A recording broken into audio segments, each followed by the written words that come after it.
Welcome back to the Lifespring Age, episode 48, The Last Moments of Midnight. The Starlight Syndicate returned finally to Havenorel. It's been a few weeks for the party, and we have many things to do and much to catch up on. Follow us on the socials.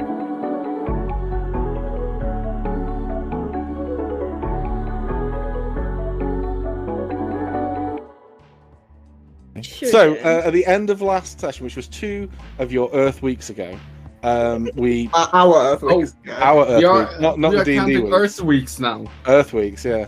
I'm not restarting my laptop. Right. So 2 weeks ago, at the end of the session, which was the first time we'd had Amber back, you all were sat around you had a nice meal with the captain. You'd spoken a little bit about the adventures y'all had had and the things that had gone on in the world, and there's all these strange things happening. It was a nice meal, and at the end of the meal, Laffy and Kudo went off into a corner, had a little convo, and came back, and Laffy posed a little question or a statement to everyone at the table. Now, she asked the question, she was insightfully looking for reactions from certain people. And I took your responses one by one, and I thought it was a really interesting time for one of you to use hero points. So that was pretty fun. So yeah, so as you look round, some of them I mentioned, Riptide maintained, because your insight was fairly low, I'm not going to give you the drives that what characters were trying to portray to you. I'm just going to read you my interpretation of the body language as like a middle point between the insight roll and their charisma-based roll. So Riptide maintained, like, cool, calm, and collected, maintained eye contact with you. Rusty shuffled, couldn't meet your gaze for more than a second at a time, was shuffling in his seat, looked very, very nervous. Lou was basically like open sweating. Just like that Key and Peele sketch, you know, when they're talking about pornography. Yeah. It's like swirling, just pouring off her. Lorelei was the body language was open and maintained a cool, calm. What's it called? Eye contact. Thank you. Aeon again, kind of didn't really dodging your eye a little bit, like not chewing on a nail, but definitely like worrying the inside of his lip, perhaps, like as he chewed, like trying to, his eyes were darting off the side. Azalea again wasn't really able to meet your gaze for too long. I think that's everybody. Obviously you couldn't see Kudo's face. So yeah, that's where we left it. And rather than picking up that, unless you guys really want to pick up that conversation immediately after giving that response, I think she'd just take that in. I don't think she'd be like, guys. Okay. So yeah, the group of you, I will say then, retire for your last night on the boat as the SS. Did we give it a name? Leviathan, I think. Yes. No. Was it Leviathan? Yeah, it was Leviathan. Yeah. Yes. The SS Leviathan chugs along. SS Loveboat. SS Loveboat. Is that the one it says on the map? It might have a name on the map actually. I think you did say Leviathan. It sounds about right, doesn't it? It sounds like something really uninspired that I'd come up with. Yeah. Thanks, Asher. The boat is the SS Leviathan. Yeah. The boat is SS Boat. Boat face. So yeah, the boat chugs along in the night. You have one final. I don't know if it's a pleasant night. At least it's calm. It's relaxed. It's we'll go with the atmosphere is pleasant. Whether or not you have a pleasant time is largely as individuals up to you. But as you sleep, Lorelei, your dreams again are weird. Less now of Kilpatrick. Like you have, like as you fall asleep. Do you often think about where he is? Like, is it something you dwell on? I don't think so because we have she has the brand on him. Yeah. So I don't think she knows the general direction and the location, and she's figured that out. So I don't think past the initial time, I don't think she's thought about it too much unless it's come up in conversation. Yeah. Okay. So what I'll do is, so like as you fall to, your first thought as you just wait is you get like a flash of his current position, and he appears to be moving again to his right, at the like this strobing vista plains of these just destroyed, like almost Fallout 3 levels of wasteland, like destroyed buildings, warped rivers. Can I assume where that is?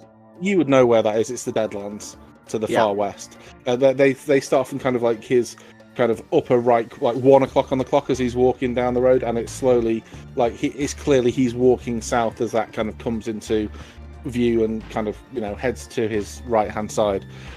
So you would know he's following the road south, but very slowly. Like it's going to take, if he carries on at this rate, it's going to take him a little while to get to wherever he's going, if he's going anywhere further south.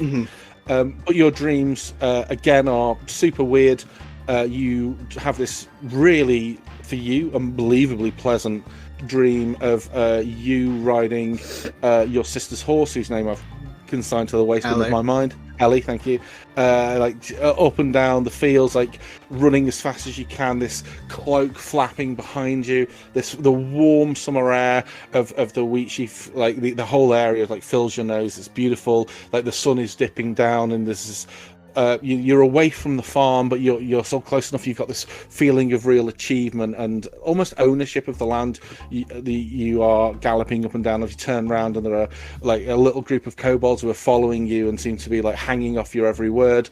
And you look around, and you've got this like real heroic drive and this fire in your heart as you're looking for the next great adventure. And with the logic of dreams, that will separate onto this just really like the forests of the wheat sheaf farms that you grew up around have changed slightly to be slightly more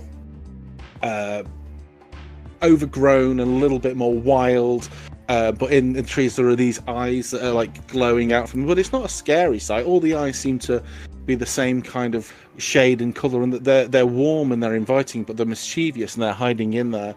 And then with the logic of dreams, those trees change again. They're a little bit more gnarled now, and a little bit more overcast, and a little bit more alive. Like the trees are almost reaching out for you, calling you forward. And whilst there's something a little bit sinister in how they look, they are very inviting as they're almost calling you forward. And as you feel yourself strolling towards these trees that are just calling out your names, you step in a puddle, and in the logic of dreams, you're falling in deep into the puddle, and you're in these lovely, rich, warm waters, and surrounded by the beauty and danger of the deep ocean, of all these strange fish and sharp corals and unusual creatures swimming around you. And there's all these rays of light that are basking the bottom of the ocean floor, and the currents underneath are taking you away and pushing you deeper and deeper. But it's not a claustrophobic feeling. It's like you're being sucked back into the bosom, somewhere you want to go. And the dreams continue. It's just really strange but very relaxing, especially for you. Like, can't remember a night where you've had like almost constantly relaxing dreams. And it just goes on in these strange little snippets like that until you wake up the next morning to the... James, can I just ask a really dumb question? Yeah. Well, 3 words. Faithin's undead. You making... I'm in a dream. Can I make a check in a dream? You can make a retrospective check, sure. Um, Like when you wake up in the morning, you think, those dreams were weird. Yeah, so one of my special skills that have never come up before is my Conviction. D12 is remembering dreams and visions. Can I add that to this roll? Yeah, sure. And what am I rolling? What do you want to roll? What do you want to know? You You can't just say fame fees and No, I know. Yeah, but sure, make athletics. Yeah, from my perspective, when I was listening to that, it all felt very fey. It's So definitely dreamy. yeah, of course. I mean, I would argue nature or history or arcana. What do you want to know? What is it you're asking me to I tell you? want to know whether that environment recalls any, like that environment and those weird eyes and that weird feeling invokes anything that she knows about the Fate world, or gives her any memories of like something she's read about it or heard about it. Yeah, I'll let you roll, but nature, arcana, religion. Any of those three? No, they're all the same. Nature, arcana, religion, they're all the same. Yeah, they are. Obviously I rolled 2. You can just, if it's advantage, that's fine. But wow, 15. Well, that and wasn't then... that wasn't either of the 3 I gave you. Oh, it's the same. Sorry, it's all the same. They will I don't know why- matter. You pick one. Jesus, and what I'll was give it? you the Sorry. answer. Nature. Arcana, nature, or religion. I would say nature was one that come to me. It'd be the same number anyway. Okay. Yeah, that's fine. Okay. Do you want me to add the D12? Yeah. That's a 15 plus 7 is a 22. Yeah. So as you sit there, you wake up in the morning, and usually, like, you're tossing and turning. I imagine, like, you sleep late, but your eyes kind of like snap open, glad to be awake. It's not like that till you wake up. You're like, oh wow, that's what waking up after a pleasant night's sleep is like. I mean, you've had like relaxing night sleeps before. But this has been like a continuous, pleasant set of dreams.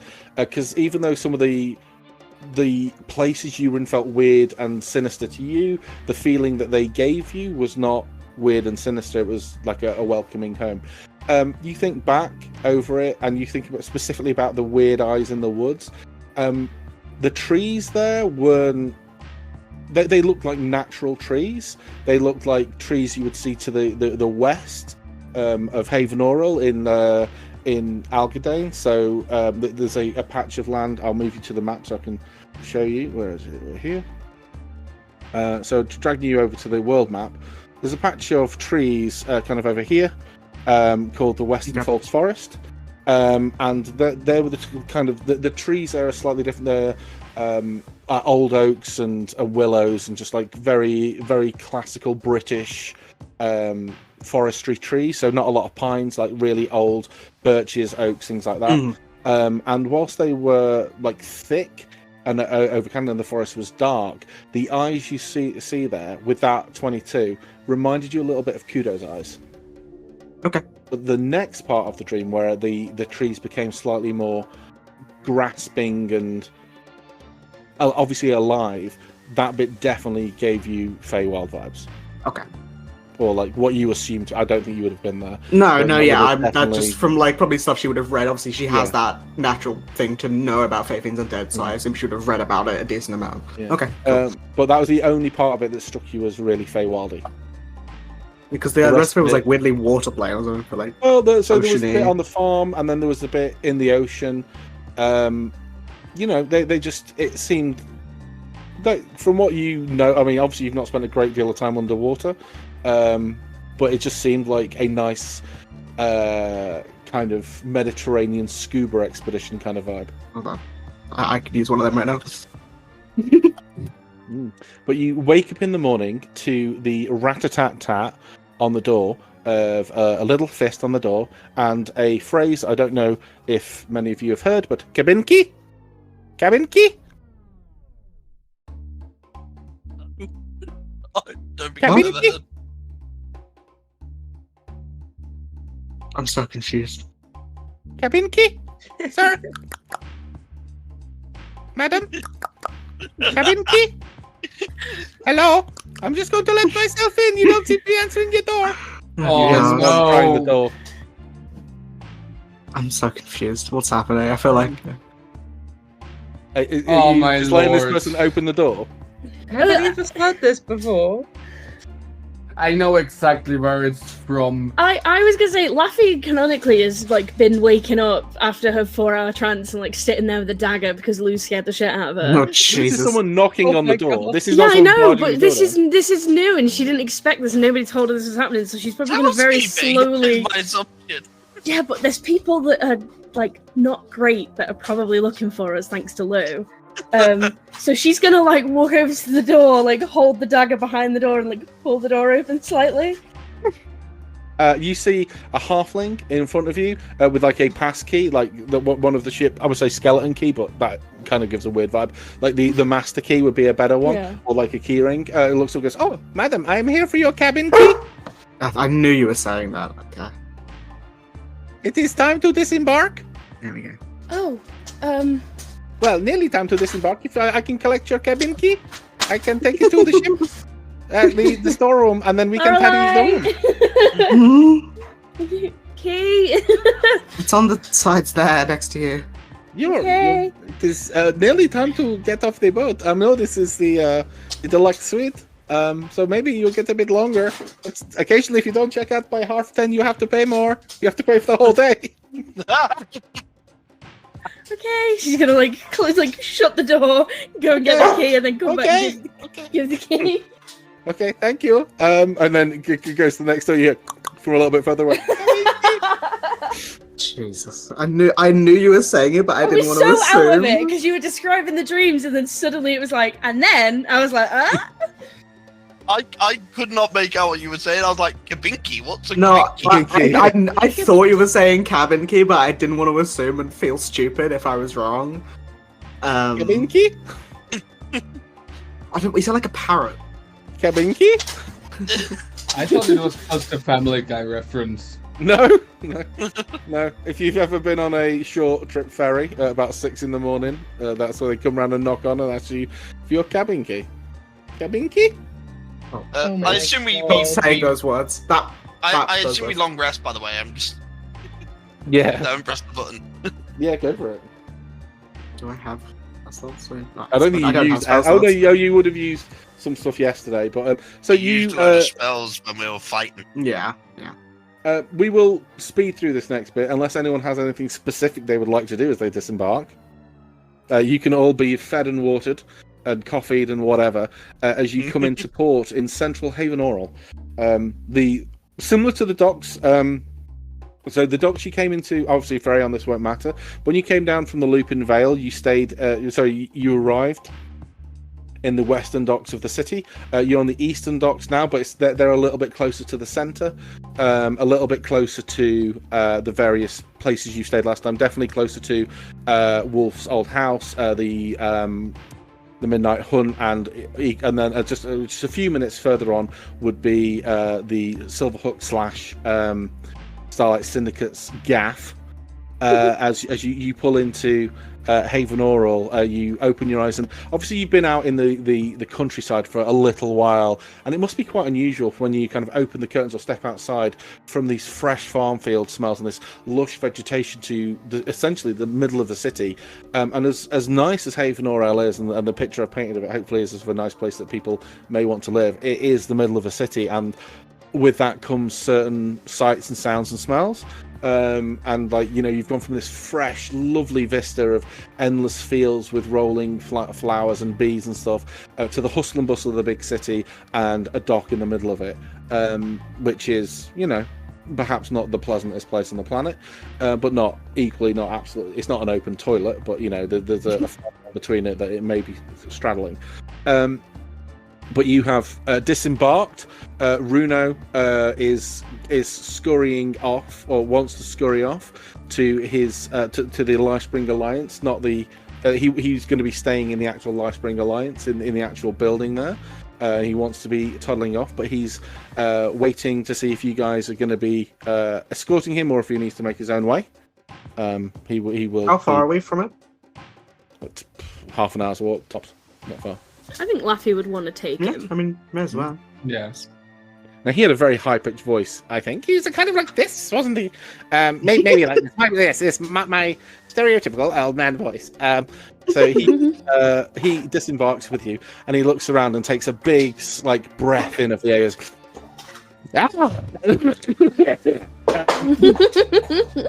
Well, it's been a while since I've been back in the city. Things have certainly changed. Lots of houses have popped up since I've been here last. When was the last time you were in? He kind of looks at his watch, opens up the calendar app. It must have been 20, 30, maybe even longer. Maybe 35 years. Maybe even longer.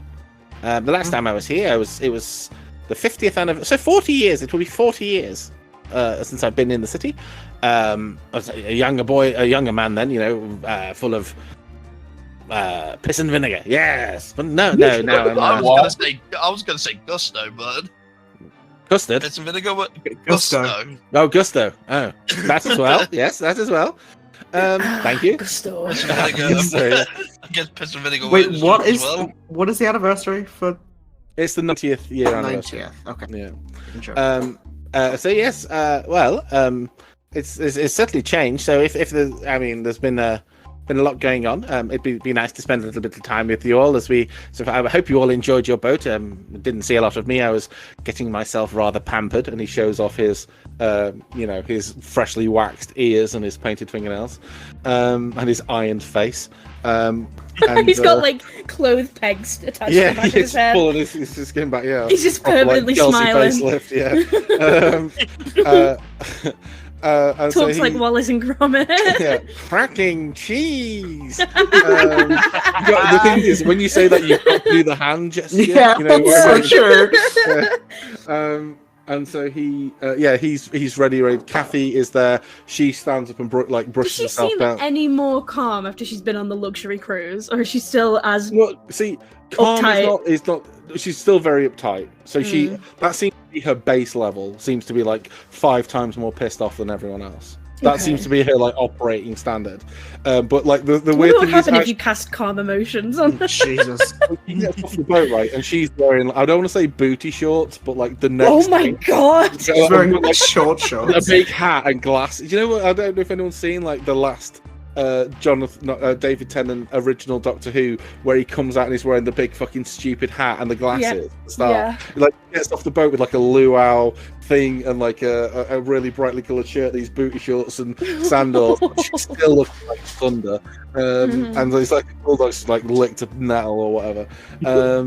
And so she stood there behind and goes, "Yes, the city has changed a great deal. There's still that nice bakery. Which down one? in the temple. Baz's. Yes.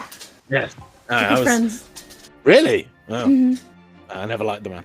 His pan au chocolat and his cinnamon rolls. Laffy disapproves. I didn't like that. Well, he was just very forward. I thought always. I mean, he made the cake for my birthday. I didn't get to try any of that. Was that recently? Yeah. Before we met you, though. Oh. I'm sure I could get him to make another one. What kind of cake? It was like a big cinnamon roll. Okay. She stands around looking around and she looks very out of place. She's slightly broader than Riptide. Riptide is I've used the phrase slightly diminished before. And she, as she walks off the boat, she's carrying a suitcase in one hand, and her glaive or great axe in the other. Great axe, sorry. And say, what weapon does Kathy use if she has a weapon? You haven't seen. Okay. She hasn't gotten it out yet. Maybe she just goes for bare fists. You have no idea. But classically, you would have bare fists. That's incredible. Yeah, the legend was that she was just the legend isn't quite true. The scuttlebutt around the office was she was a classic longsword shield dweller. Okay. Riptide's coming off, and her great axe is still diminished. It looks withered and dying still, and she looks down on it, and she looks like a bit glum about it. If I'm being honest, not like super upset. But like she sees it and she dunks it in the water, hoping for it to replenish, and nothing seems to happen for a few seconds. And she pulls it out and she shakes it. It's just dripping. Like the water doesn't seem to be soaking into the coral like it's properly dead. And like she just looks like really down in the dumps about it. Can I go over to her? Yeah, sure. And just like. I don't know, like comfort, like put a hand on her shoulder and be like, maybe we could get Rusty to try again. Oh, do you reckon that he would? He was the one who took my it was my pipe and he changed it a bit to this. I don't know though, because Rusty, mate, do you mind having a look at my? She got this, James. And she turns to Rusty, who I imagine is on Laffy's heels every second of the day, clawing at the toilet if she dares close the door. Yeah. And so she goes, Rusty, mate, do you mind having a look? And he looks at it and he goes, what's happened to it? This isn't.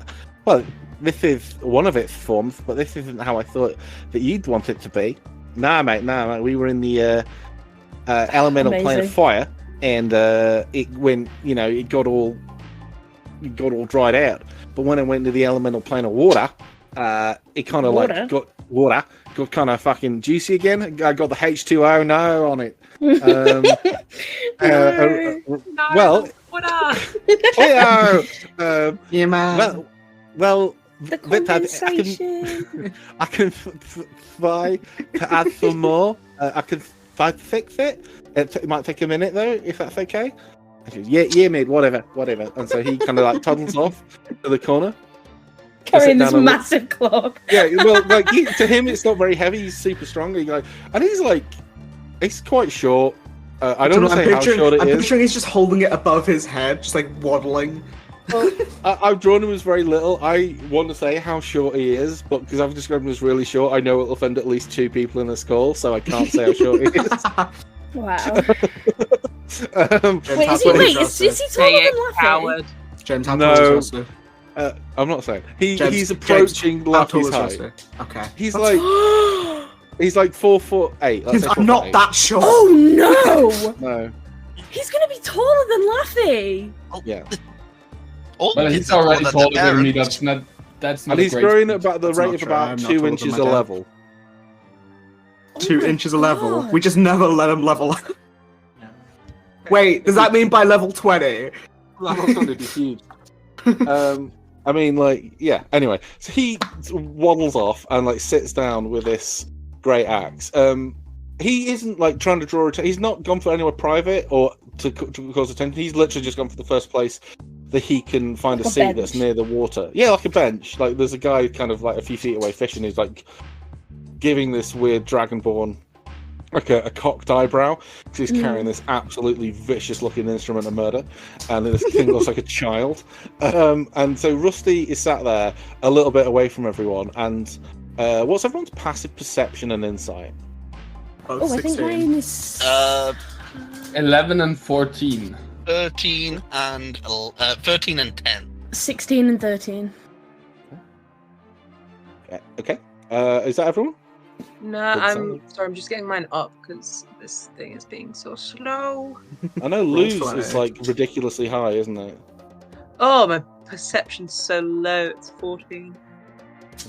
Is Prue here, by the way? Oh, insight 17.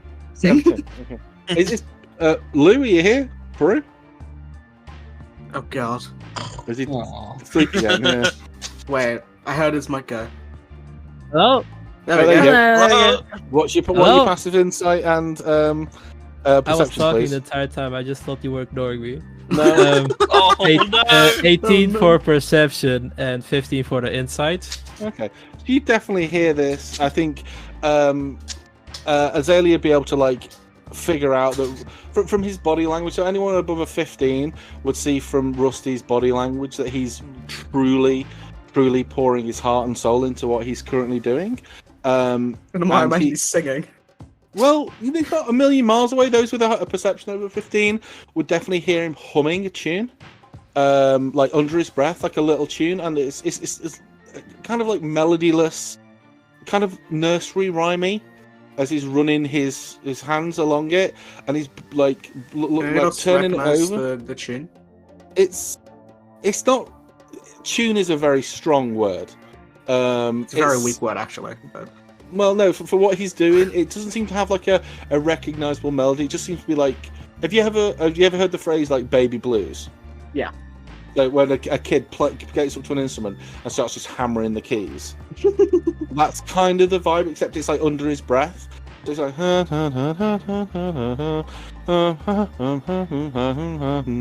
kind of like just nonsense music. He's kind of whispering it down and he's looking down at it. He's running his hands along it like he's examining it for defects and cracks. He turns it over and examines this particularly sharp blade, the part of it that when it cuts people now, it rents it and it seems to deal necrotic damage. The bit that's causing Riptide the umbrage, the bit that she doesn't like.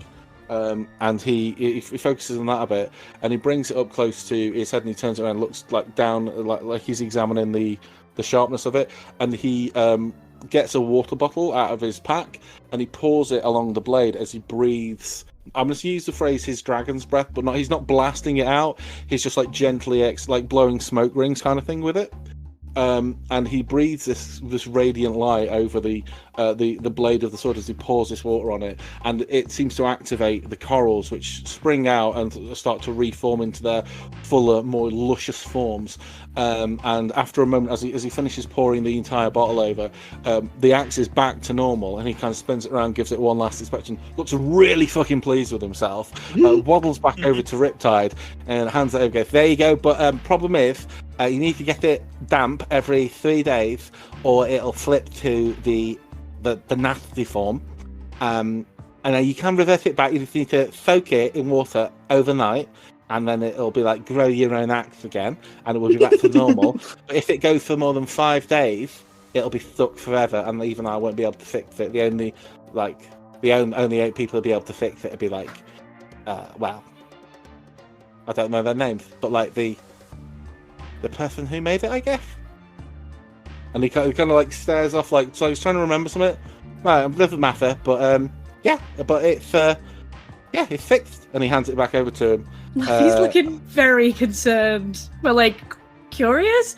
And I think she's just gonna like stand there, like mouth agape for a second, and be like, "Rusty, can I talk to you for a minute?" Yeah, of course. You make a great artificer, by the way. You want to be my... No, not. I don't make them. I can just see what they're wanting to be. Rusty's already better than Artificer, so if he can make something better.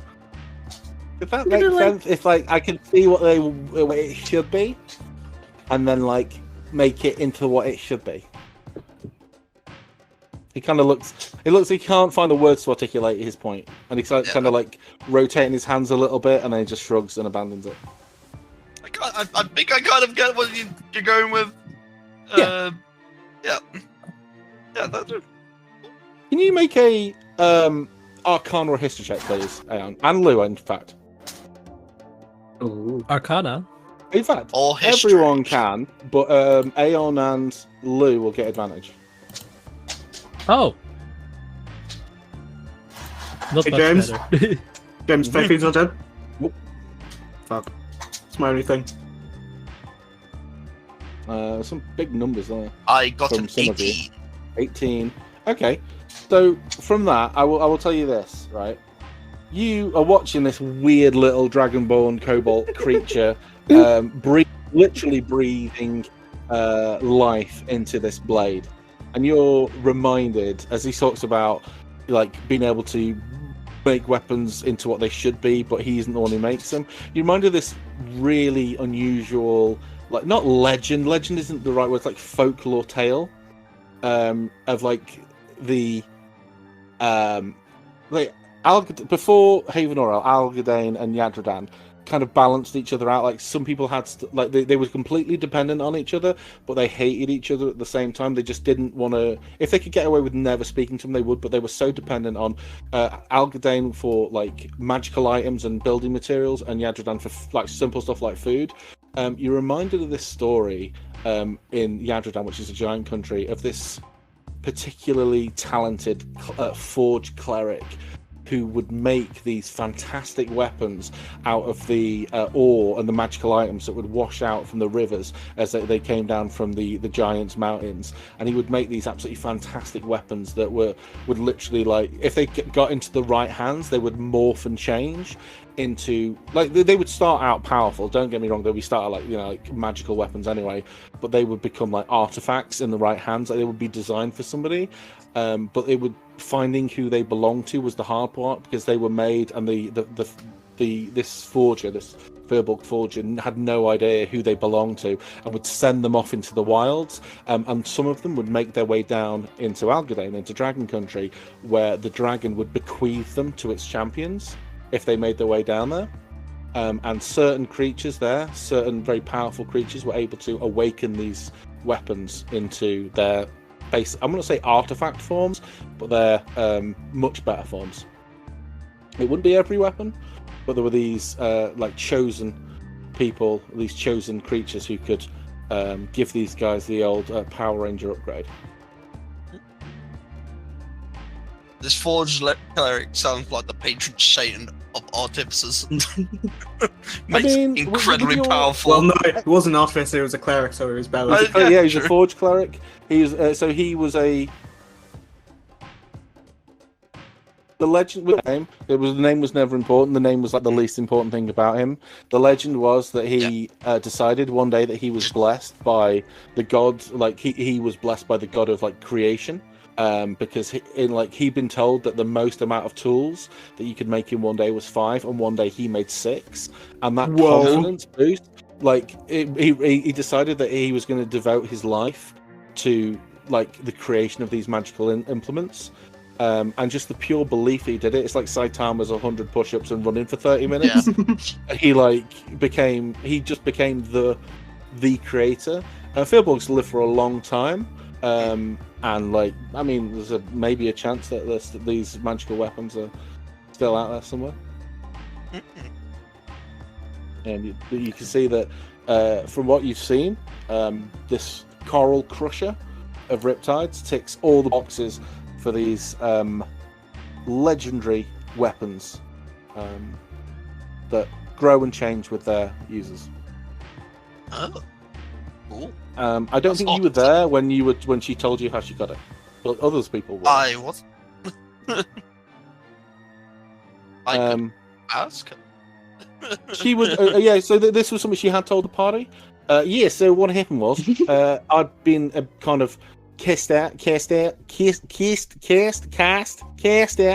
from my family because they were okay? Do you smell toes? Are you alright there? I couldn't get the vowel sound right. Anyway, so I've been cast out. I've been let go by my family, and they because I was always and I'd gone out swimming, and I was out at night, and there was a lot of sharks about, and that's no bueno, because even though I don't mind getting the scrap, they're fucking sharks. And Algad the dragon kind of flew over and blocked out the moon, and then when he flew on, the moonlight kind of shone down into the coral and illuminated what was my pike. It was a pike before, and that was really good. It was my own weapon that kind of it felt right. And then little Rusto here. Rusto the Incredible. He got his little grubbies on it, and I won't lie, I was a bit pissed off at the time because I could see him doing something weird to it. But then when I saw what he'd done, I was like, "Whoa, buddy, that's amazing!" And he made it into an X, and my damage went up from a D8 to a D10. Sorry, 12. That's mechanically just a lot better, and it also does extra.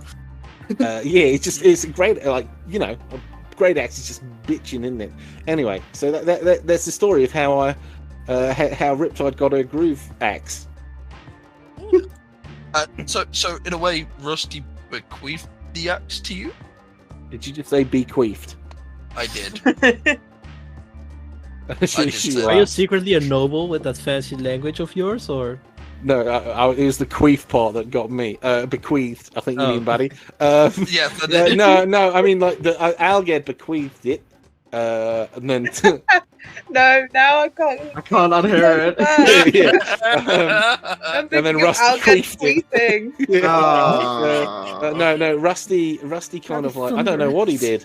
Rusty, what did you do? Well, I just thought that it was one thing, but it kind of should and could be another, and it wanted to be with you because it just belonged.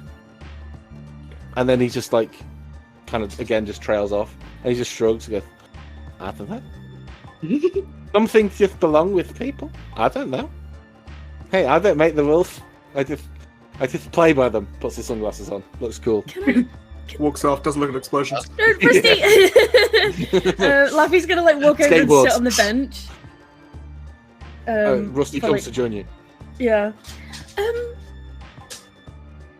I know that it's hard for you to remember things before we found you, but when I spoke to everybody back on the boat yesterday, and I mentioned about somebody not telling me everything, you seemed a little bit worried, and I just wanted to let you know I'm not going to push you to tell me anything, but if there's anything at all that you think might help us find out more about you, then it would be great if you could share it.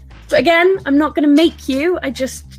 He looks at you with big sad eyes. It's not that I don't.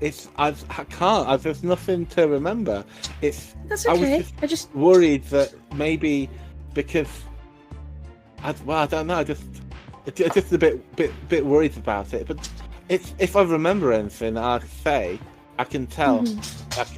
But I mean, there were the kobolds at the farm, and they were, they were at first a bit naughty, until they found Ingrid. But now I just was worried that maybe I was doing something naughty before, but I don't know. I can't remember anything, so it was just I couldn't remember. Not that I was not saying. It's just the whole thing with Riptide's club. That's Axe. not axe. I thought it was a club. No, it's an axe. Oh, my bad. It's called Coral Crusher, which is weird, but it is an axe. Okay. The whole thing with Riptide's axe, that's not normally something that anyone can do. So it makes me think that might be very important to everything else. Is making axes sharp important? It's like he kind of sits back and he swings his feet and goes, well, if you were to walk past a picture that was leaning a little bit and you just could knock it so it was straight, you'd do it, right? Yeah. Yeah, it's the same thing. It was just it's more the magical stuff, if that makes sense. So when you first touched it, do you remember that night when we were in camp? Mm-hmm. And it just looked like a regular axe, and then you picked it up and something really cool happened and it turned all corally. Mm-hmm. That doesn't usually happen, as far as I'm aware. Shrugs. You can turn into animals though, right? Yeah, but that's slightly more... How do I describe this? That's more like Rusty just punching hard. It's more widely known that people can do that. Yeah, that's more of a common thing amongst druids.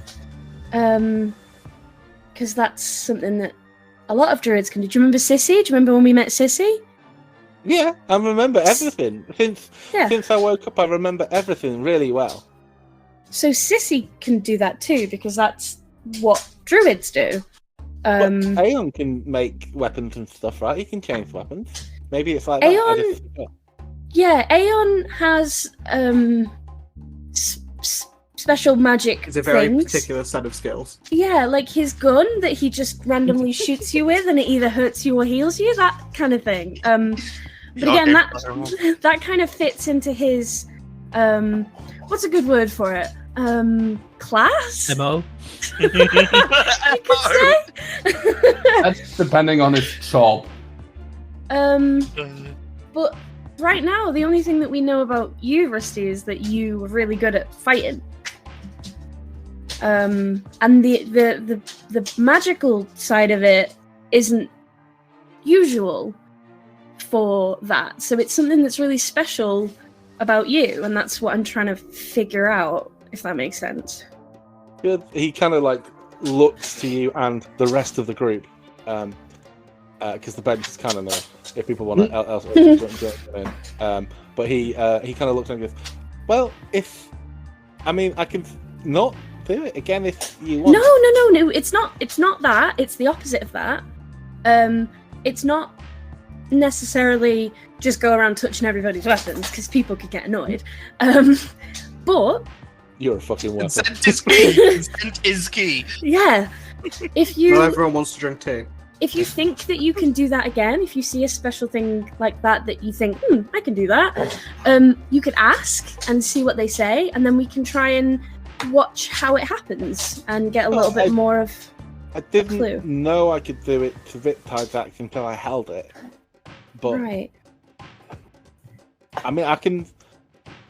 He kind of he kind of looks and goes, well, it was unusual. Anyway, so if there's any other unusual weapons, I can try. Or do I risk it?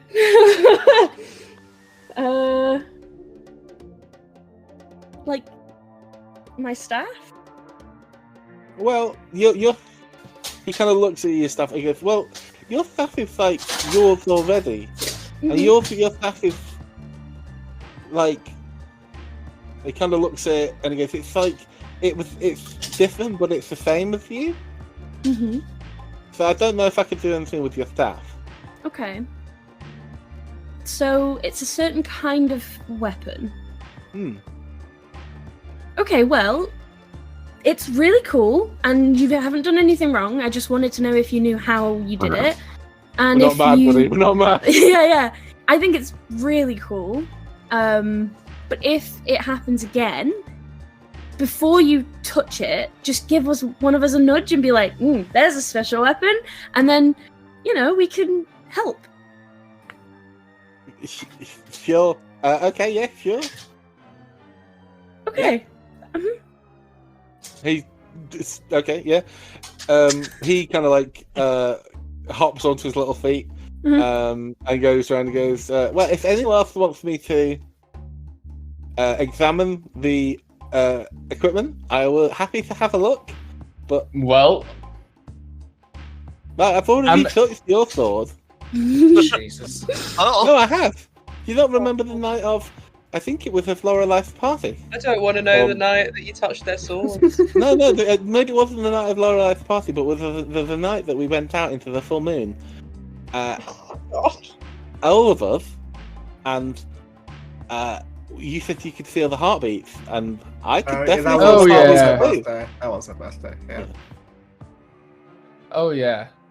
I didn't remember. I don't think my should be touched. It's kind of homemade anyway, so I don't think it would be any of anything like that. Rusty takes it, starts waving it about near children. It doesn't go off. It's a point. It's only it's a focus. You can't do it unless you're magical. A gift. What have you got? A knife? No! Gun! No! No!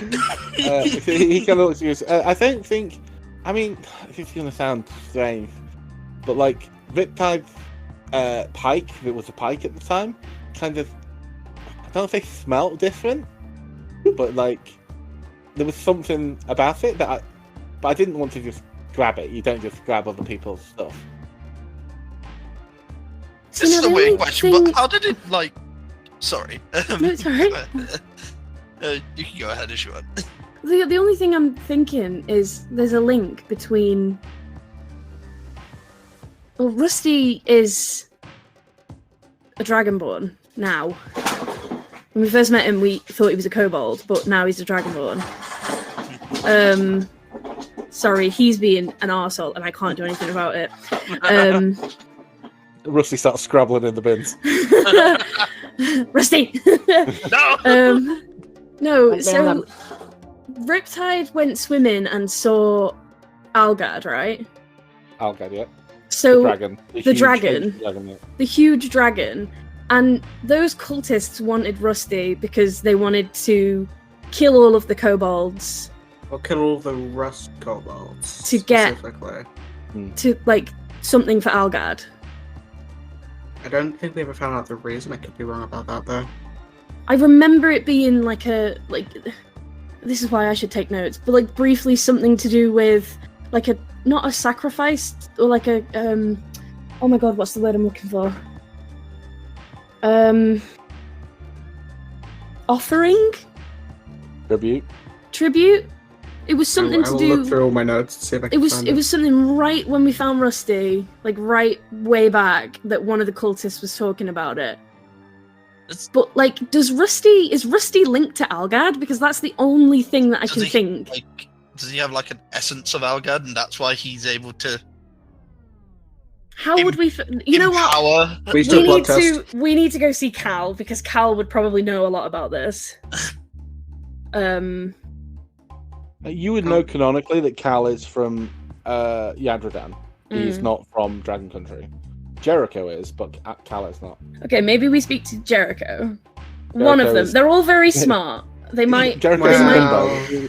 Just- I'm not sure about Jericho's that a one. lovely guy, but he's not. He's not firing on all cylinders. And I can't even remember what his Timothy- intelligence is. It's not. probably He's like it's a he's paladin. leader. So yeah, it's Yeah. low. Well, the only other Jericho, person that I can think would have information on this, I do not want to speak to ever in my life. Who's that? Elder Noxious. Oh fuck, James. What did I have about that? You had. Oh yeah. So you had. As I said, like a couple of weeks ago. Sorry, you said I had some missed calls. Yeah, you had some mystical miseries in your pouch.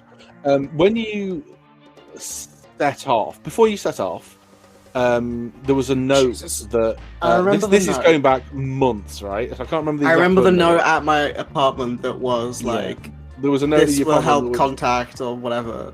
Yeah, so you were given like a magical brooch, which I mentioned in passing a few weeks ago when we both agreed that you chucked it into the bottom of your bag and never looked at it.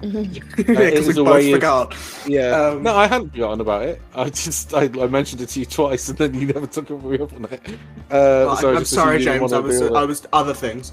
Yeah, that's fine. That's fine. I mean, it's like I thought it was very in character for her not to want to deal with it, so that's why I didn't push them out. But there was a brooch that would not like sending stones, but like would be able to pass you information for the Elder Noxious to direct you to deal with threats that affect, kind of like Raphael and Baldur's Gate. Like you scratch my back and it will also help you in the long run. Or here's something you might want to like get You're essentially rid of. saying she's a devil, so we should kill her. I'm just saying that like sometimes your outcomes may align, and in this particular instance, she had said that she wanted you to deal with certain aspects of the Chloride Path, who were the dragon cultists who wanted to replace Algad with a chromatic dragon, but there were like obviously 5 different sects of them. The so the White Dragon sect, the what were they called, the Frigid Fangs or something stupid? Yep. They have been dealt with, and they are no longer an issue. They have been folded into the other ranks. So they would still be about, but they do no longer have a figurehead, and they've been like equally divided amongst the other sets. She is directing you to potential people who may potentially dislodge her as like queen bee, but equally these are criminals who pose a threat. So she'd be like, oh hey, I may well be a terrorist, but here is Osama bin Laden's home address, kind of thing. Oh my god. I know that's a retro. I don't know any terrorists at the moment. That's the only one that I think of. So that's a think that's a really good dated thing. Yeah, I was reference. gonna say, I think that's a good thing. You know any terrorists yet? God. But no, it's that kind of thing. Like, that's the kind of vibe. She's like, there is a word for it, and I can't. It's like an informant almost. She's definitely playing both sides, but it would be in your best Double interests Triple to, not double agent. She's like, almost. She definitely wants to maintain her status, and the best way to do that I is to think, have James, you the word remove you're looking the- for is is bitch. bitch. Yeah. Yeah. Yeah, I knew you were going that. Yeah. But like, so she'd written you this letter, basically, not exonerating Laffy, but saying like, oh, sorry for the mild deception. She couldn't resist it. And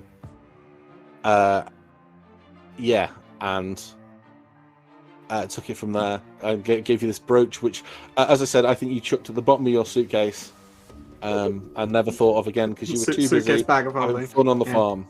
Yeah, and now we're back to sadness. Hey, I didn't say sadness. I did. Okay, I will think about that and probably do it at some point. Mhm. I will make sure to remember that.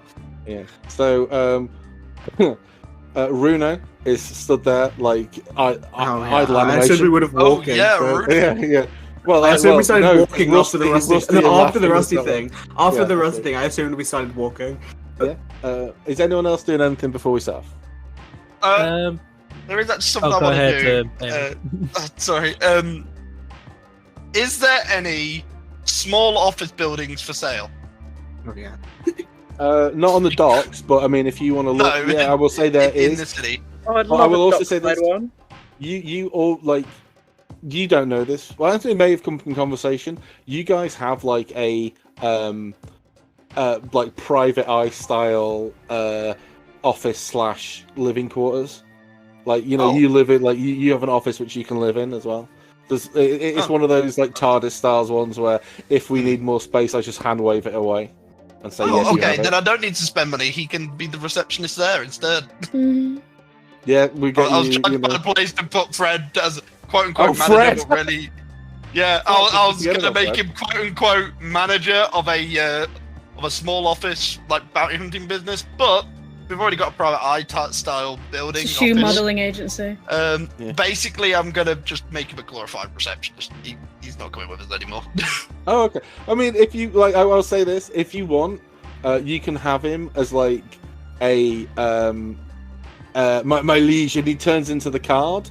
If you want, in an emergency, you can reveal the card and summon him. Go, Fred. I choose you. Yeah, we're It turning Fred won't into be a your Pokemon. concentration, but I will say it will disrupt any other summons you pulled out because fucking don't clog up my initiative any more than you have to. Because it Yeah. will just mean I throw excessively hard things at you guys. It annoys me. I'll be honest. I feel like that would be really mean for Fred because I would never summon him. It would be really. So It's up to you what you want to do with him. Like he's there to Yeah. be used. I just know I Yeah. can forget he's there. yeah, Because he doesn't have I a also costume. forget he's there, and I'm similar to you. I don't want anything else in the initiative. It's already big enough. So we could just have him as like an informant, like Yeah. well, for a He can receptionist. collect He his could be our information. eyes and ears in Havenorel. Yeah. Yeah. Okay. Yeah. Cool. We should get him a So what- sending stone. Yeah. That's yeah, what yeah, I you was can do thinking. that. I was thinking about buying him a sending stone. If he is any interesting rumors or anything, he can give me a bell. Well, what was Lou gonna say? Um, Sorry, that's a really weird segue. I actually wanted to do a few things yesterday, but my mic just died. That doesn't matter. You want to send some more letters? During They say no. the dinner, Lou asked Wolf if she could borrow her disguise kit before they left the boat, before they arrived at That Havenorel. was said yesterday, and I said you could after you said the word please. We will never speak about that again. I will speak about it as much as I can. I want to spend the time just before we arrive at Havenorel making a disguise for myself. And I don't know what exactly a disguise kit has. I assume makeup, dye, hair dye, and maybe contact lenses. Where is it? Can't find it in my. I might have deleted it because we did that. I can find it quickly. Hair dye and small props. That's creature disguise. This pouch of cosmetics, hair dye, and small props that you create disguises that change the physical appearance. Proficient with the kit lets you add proficient bonus to any ability check. Yeah. So. Okay. Mhm. Yeah, you just ended there, so I wasn't sure if the audio had died. So you have that. So I would like. Do you have proficiency with the thieves' tools? Sorry, Yeah. Disguise kit. With disguise kit, yeah. Yeah. Okay. Can you roll me a skill check then for whatever that is, and we'll see how good your disguise is. How do I roll skill It check? would. I would say. It would because it is you're looking to distract from what you are currently doing. I would ask you to make a charisma-based check with proficiency. Okay, I'll just roll deception. Yep. Perfect. Oh, with proficiency. With Doesn't proficiency. matter. So proficiency I'll plus use 3 my for the minute? advantage. Proficiency plus 3 for you guys now, isn't it? Yep. Ooh. Oh, nice. 24. Okay, so that. Where's is Lou? your- Yeah. Basically, so that would be the DC to break it. Like for like casual perception, rolls. Obviously, you can still be detected by stuff like magic, but to be picked out in a crowd, that's what you're looking for. Okay. That's the DC I would have to beat 24. Yeah, so basically Lou dyed her hair black, Isn't that a hat? Oh Wait. no, it's not. made Boot sure polish. to apply a lot of makeup to make her features look a little bit sharper, a mole under the eye, and red contact lenses. So she looks So like a she looks- vampire. Almost completely different, yeah. Okay. Okay, and we all know that James loves vampires, right? I'm so Oh dead. no, you pretty much just described a vampire, and I was like, okay. Yeah, I am in fact a walking corpse. Black Yeah, hair, sharp features, red contacts. So yeah, you're probably drawing a lot of attention to yourself, looking like the gothiest goth that ever did goth in the street. So Got the fishnet gloves and fishnet, like white should have makeup, gone really for thick, pink like on the Ankh eyes. style tattoos on your face. Walking around holding the lit candle in the broad fucking daylight. Azalea, move the candle. So what are people? So is anyone else doing anything before we move on? And where are you going first? I think we'll take. Azalea's in like day 3 of her hangover or something, isn't she? Yeah, definitely. Like, oh, too old for this shit. Slowly Is it the recovering. hangover, or is it a is it Come down, seasickness? I will ask Aeon if he can make a grinding stone. Is that the word? Pestle and mortar, or for Like a sharpening whetstone? blades. Like a whetstone? Yes, whetstone. I I don't should know have- if those tools exist. Well, it's a tool. You can make tools, right? Yeah, I just mean I don't know if that tool exists in D&D. It's a whetstone. fucking stone. Stone, yeah. Yeah, my dude, we have guns. Like, if you didn't have a whetstone, what are you sharpening the swords with? Well, I actually have a whetstone in my backpack. Yeah, Lou actually has one from very early on. Oh in yeah. the- It is in the. But are you asking me or just talking to Aeon? Because I'm not omniscient. Well, I will still ask Aeon because that's where my mind would have gone, because it's a tool and It's a tool, the you're most basic tool there could be as rock. Yes. Can you make a rock for me temporarily?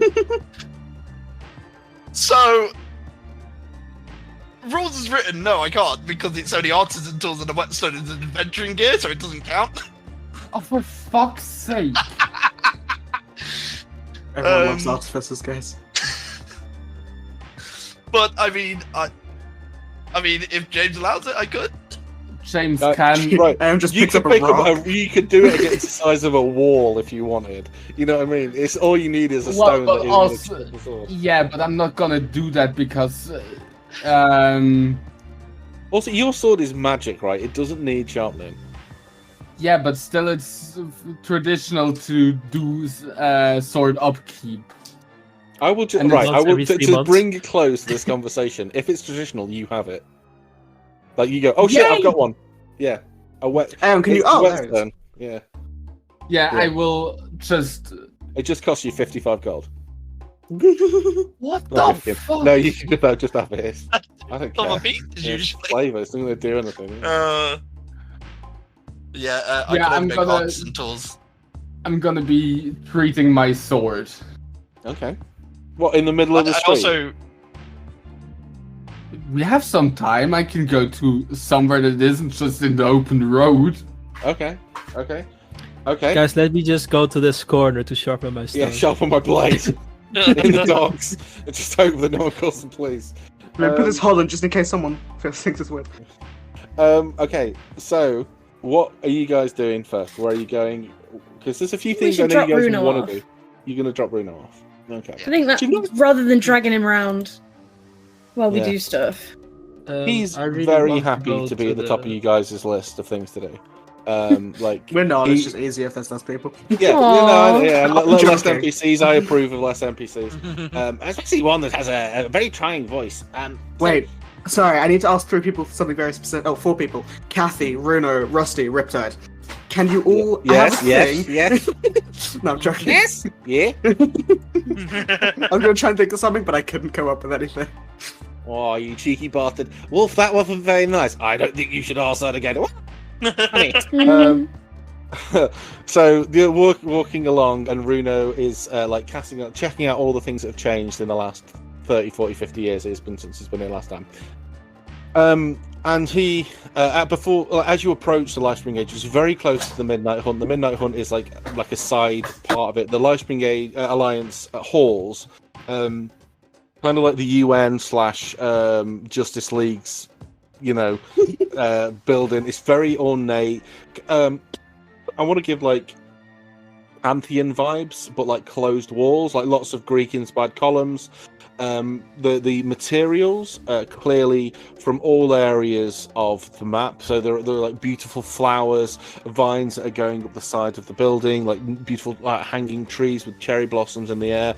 Lots of like clear-cut marble, like brasses and bronzes and steels.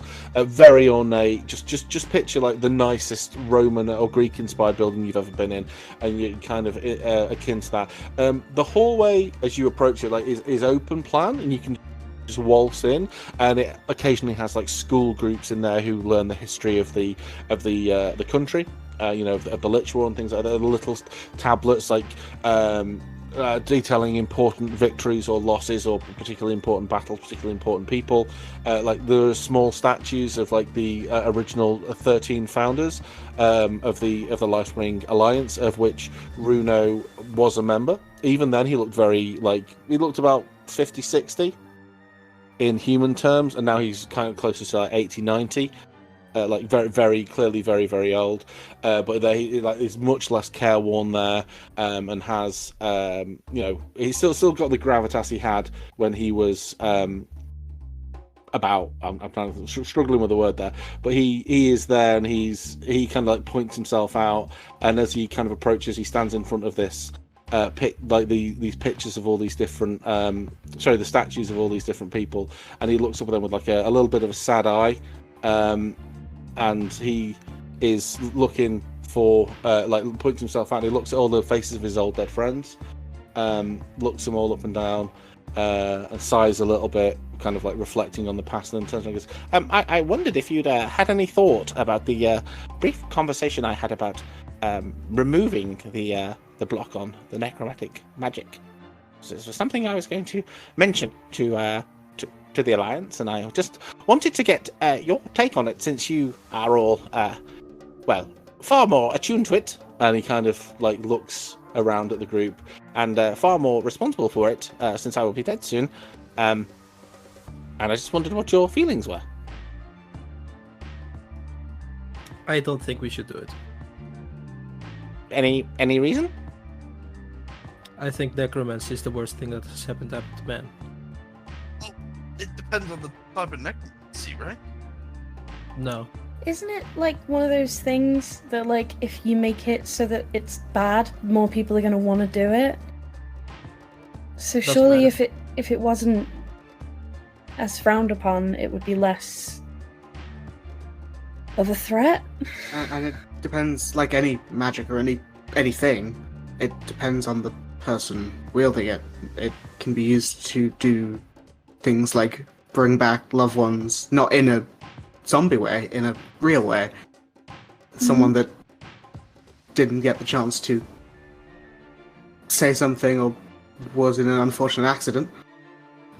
It could be used to discover the person responsible for a crime.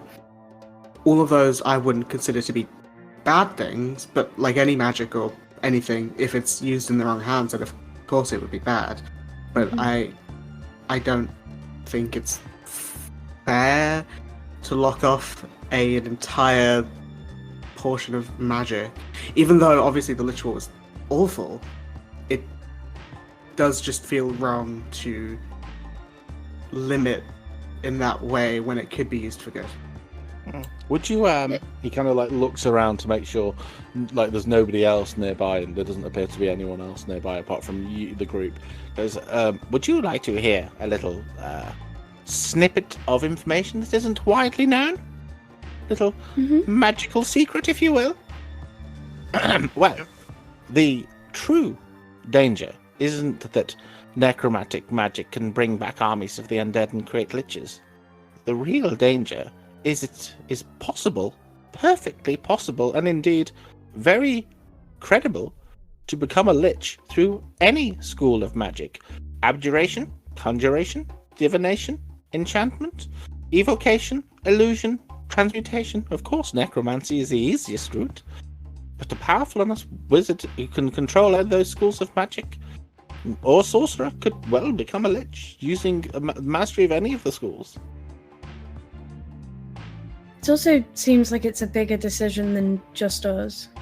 No, I'm aware. I'm going to take it to the Alliance themselves. I just wanted your opinions. I've only known you for a few days, but having known your sister, I trust you know what's best. And your friends here, they are out in the world, and so they know far more of the dangers of the modern world than I. I've lived a semi-charmed life for the last 70, 80 years, not had to really lift a finger. It's interesting though. Thank you. Kathy is like glaring at him a little bit. When he says it's possible to become a lich through any of those schools of magic, though, well, I don't know if any of you, like, apart from Aeon, like super arcanely attuned, but it would be perfectly possible to like abjure yourself into lichdom. If you think about it, you know, and, you could enchant everyone into thinking you're a lich, and then well, by that means you are a your lich. body into like like everlasting. You know, you can enchant like via enchantment, enchant those around you to like pour their life force into you, and become like a literal emotional vampire, and sucking the life out of the people that way. Conjuration, so summoning maybe power from the Shadowfell, things like that. Mm-hmm.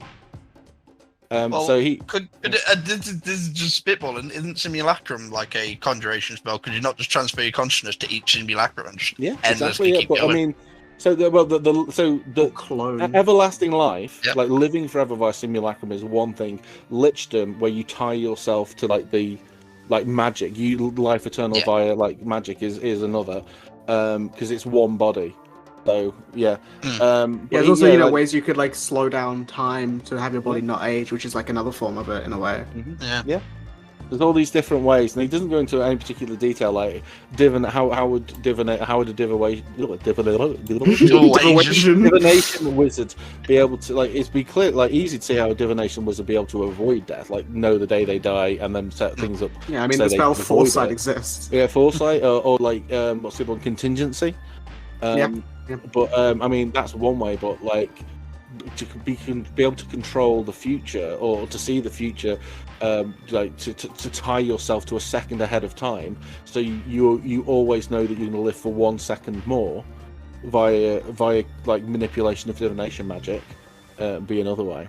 And it obviously would cause massive rents in the magical weave, which is where the problems have come from. But yeah, so he leaves you with that little nugget.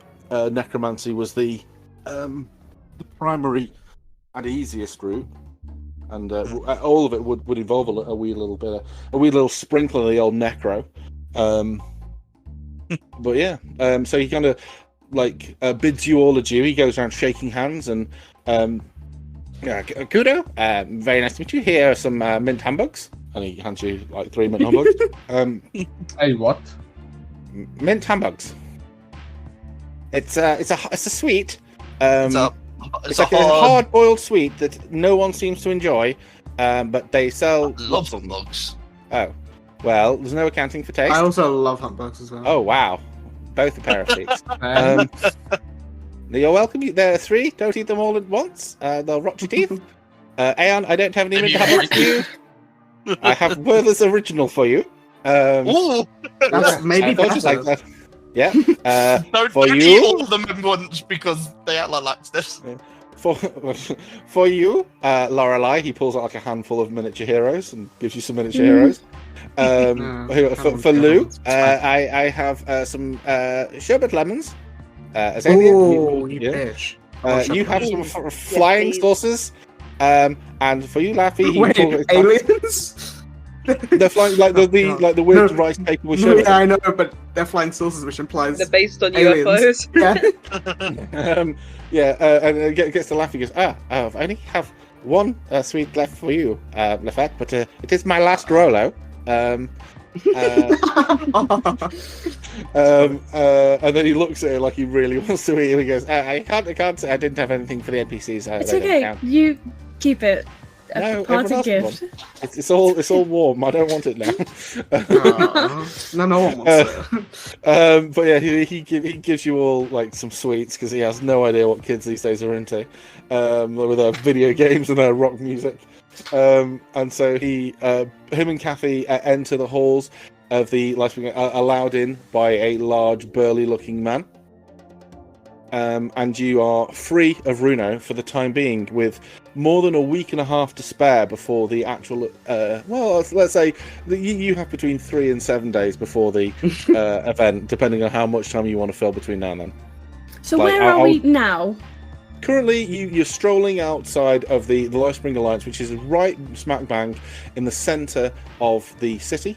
Not far at all from where you first all met up, actually. In that bar for the first time. Hey, I think I recognize that well over there. Yeah. How close are we to the Midnight Hunt? Isn't it right there? Really close. Really close. I need to see if we can find Ned. I need to go. I need to speak to Swan. Oh fuck! What was her voice? God, I can't remember. She very Swan-like. I don't think that helped. James. It was like Audio cool break, aunt. you can look it up. Yeah, it was like cool aunt. Cool aunt. That's actually what I was gonna say. I was gonna say she was like a fun, slightly annoying aunt. Okay, so you going to the Midnight Hunt? Yeah. Okay, cool. So you guys are heading off to the Midnight Hunt.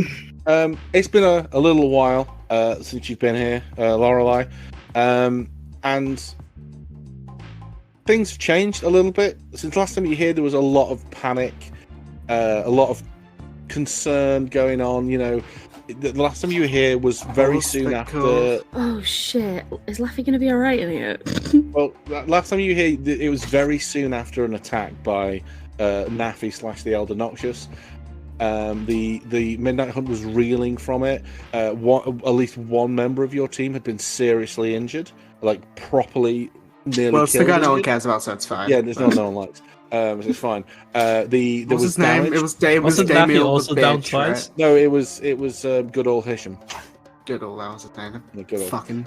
Never mind. He was significantly hurt during the fight. So hurt, in fact, there was a concern as to whether or not he'd survive the night. He had survived the night, but he was not. It wasn't injuries that a long rest would fix, kind of thing. Yes. It would be a extended rest that he would need. But that was, 2 weeks ago, maybe 3. The repairs are being Jesus done. Christ, that feels like so long ago. Yeah, it's much. I mean, for us, it was ages. Yeah, it's a month ago. It's before Christmas. So yeah, you come back in. The guards at the door. Oh jeez, I can't bring up the fucking names now. Fuck you. Factions. Midnight Hunt. Why did I pick these names? The last. Hey James, all I'm saying, you did this. I did this to myself. I gave you one word. I have no idea how. I gave you like 4 names that were easy colors and animals, and you went insane. Yeah, the Quercitrian Razorbeak welcomes you to Jesus Christ. Yeah. Wow. Stood next to the graphite hyena who's lounging, who's vaping in the corner, and the sounds for tension as they see you come through, and they nod as the group comes through. They would recognise nearly all of them, apart from presumably Riptide and Aeon. Okay, so here's a question. Feel free to send them off. They're happy to run errands for you, or take Fred to the Silverhook / Starlight Sanctuary's place of respite. Syndicate. Would you like Rusty and Riptide to be with you, or would you like to have them not with you? Completely up to you. Rusty. I don't know. I definitely want Riptide, but I don't know if she'll talk about it when Rusty's there, so it might be best to make him, if there's like a little waiting room, rather than sending him away. It's he won't mind. He will happily take Fred to the Silverhook's place. Your place. Yeah, might be a good idea, because I need to ask Swan some personal information that might upset Rusty. So I don't want him to be triggered. Okay. Yeah, he toddles off. He says yes, boss, see you later, and he's off on his way. Yeah. With Fred, he's holding Fred's hand, leading him off. Riptide is there, and she's she at first it would be quite easy doesn't bother hiding her emotions ever. Like she's an open book. Like her emotions flow across her face like spillage across water. You can see them as she has them. You see them. She was not like she didn't immediately take to Rusty because she just thought he was a weird little guy. Didn't like dislike him, but just wasn't like he's not really her vibe at all. Yeah. Has become increasingly fond of him as time has gone by, and since he's like fixed and then improved and then refixed her axe, she pats him on the head and like gives him like crayons and stuff. She thinks it's the best. So they've grown quite close. Like unfortunately, since no one's spoken to Fred, no one has any opinion of Fred. And I just say, for some reason, when you said she gifted some crayons, I thought Rusty is eating them. Yeah. And I don't know why. No, you're probably right. Yeah. It's how he keeps his lustrous purple and pink teeth. He thinks they taste like the colour that they are. Yeah. And he's always disappointed, Oh. but he always opens another box. Have you ever tried a blue crayon and then realised it tastes like yellow? Yeah. Taste the rainbow. So he goes head inside. One second. I have a map of the inside of the hunt. I have a map of the inside of the hunt. Give me a moment. I'll see if I can find it. I may have stored it.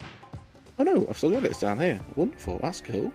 I haven't archived it. I've just moved it to the bottom of the map. Oh, this is the inside of the Midnight Hunt for y'all who haven't been in there for a little while. Yeah, it's pretty cool. The various Have we chiefs been in here ever? Yeah. Yeah, you have been. I don't think I've used this map. map though. No, on the map. I think No, one I of you has. I have, but no one else has. So this room here was the room you found Ned in. Okay. They may call it the interrogation room. The better word for it may well be torture room. It is not a pleasant room, but that's not where you're headed.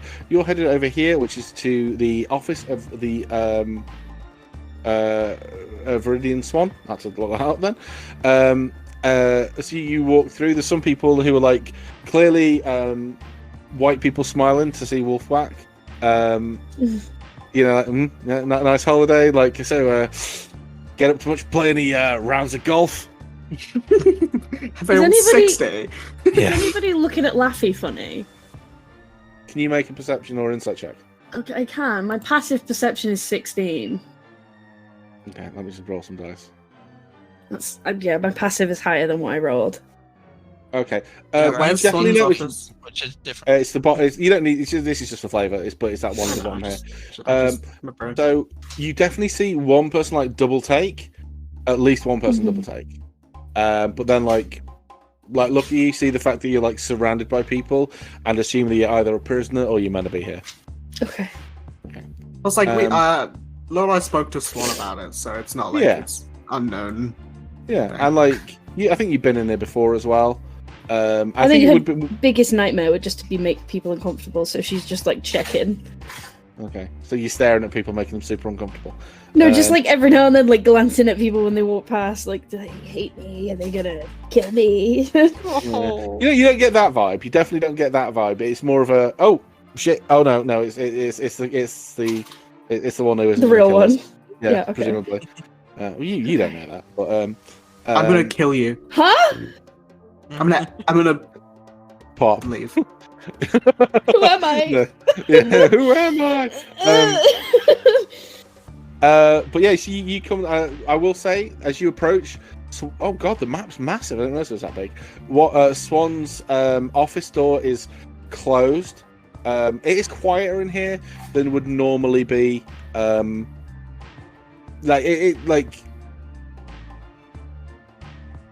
It's quite out, but they are walking with purpose and striding their step, and they are all they all look preoccupied. Like if you try to stop to speak to them, it'll be a case of hi, fuck off, kind of like got emails to send and invoices to raise and that kind of thing.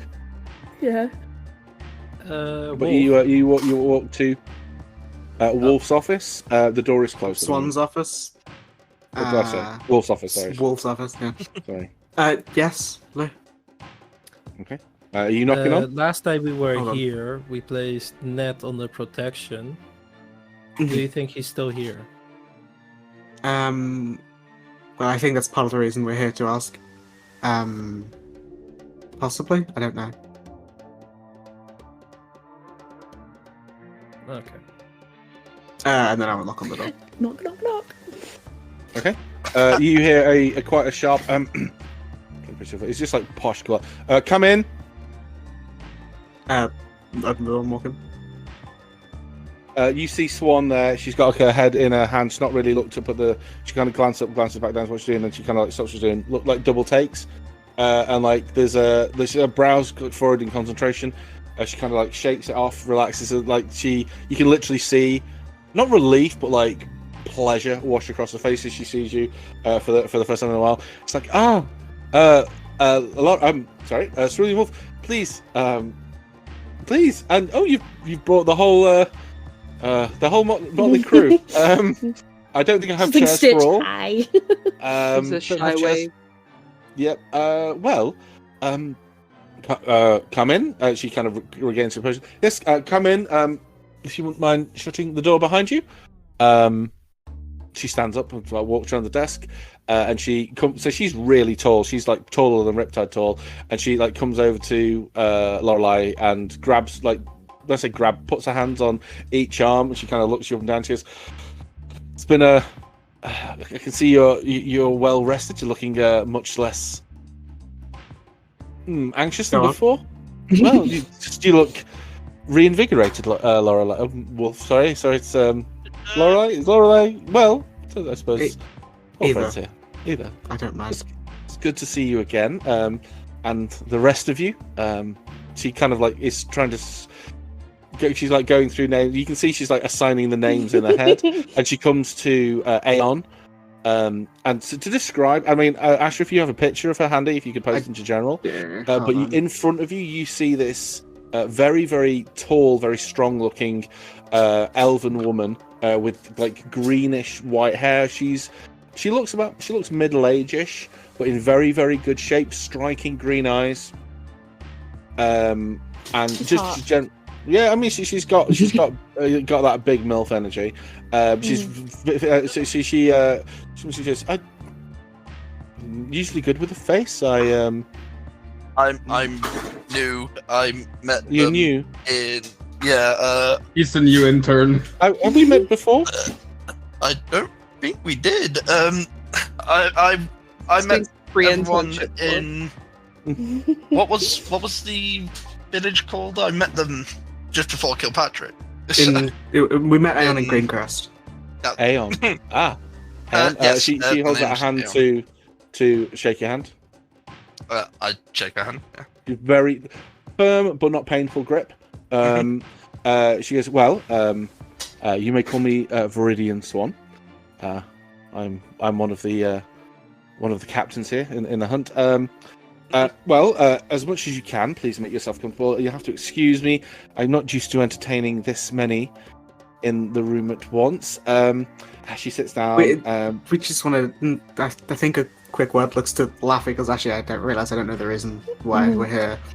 Well, I was hoping that you'd be able to catch me up on the ghost we sent you off to investigate, and I have a couple of quick questions, but we'll come to the ghost in a moment. Now, word gets back that you have united to form an official adventuring band. She kind of flips over a piece of paper. Starlight Syndicate. Mm-hmm. She kind of like smirks slightly, a little bit.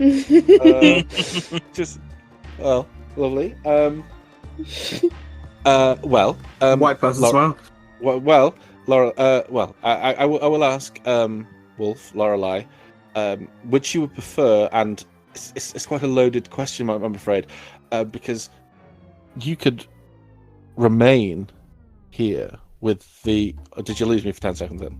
Nope. No, okay. You just got very close to the mic and I was scared and I was intense. Yeah. It was intense and I was scared. There we go. Okay. No, she can read your anticipation. She says, "No, don't worry. It's not it's an important question, but not one I want you to worry about. You fine few.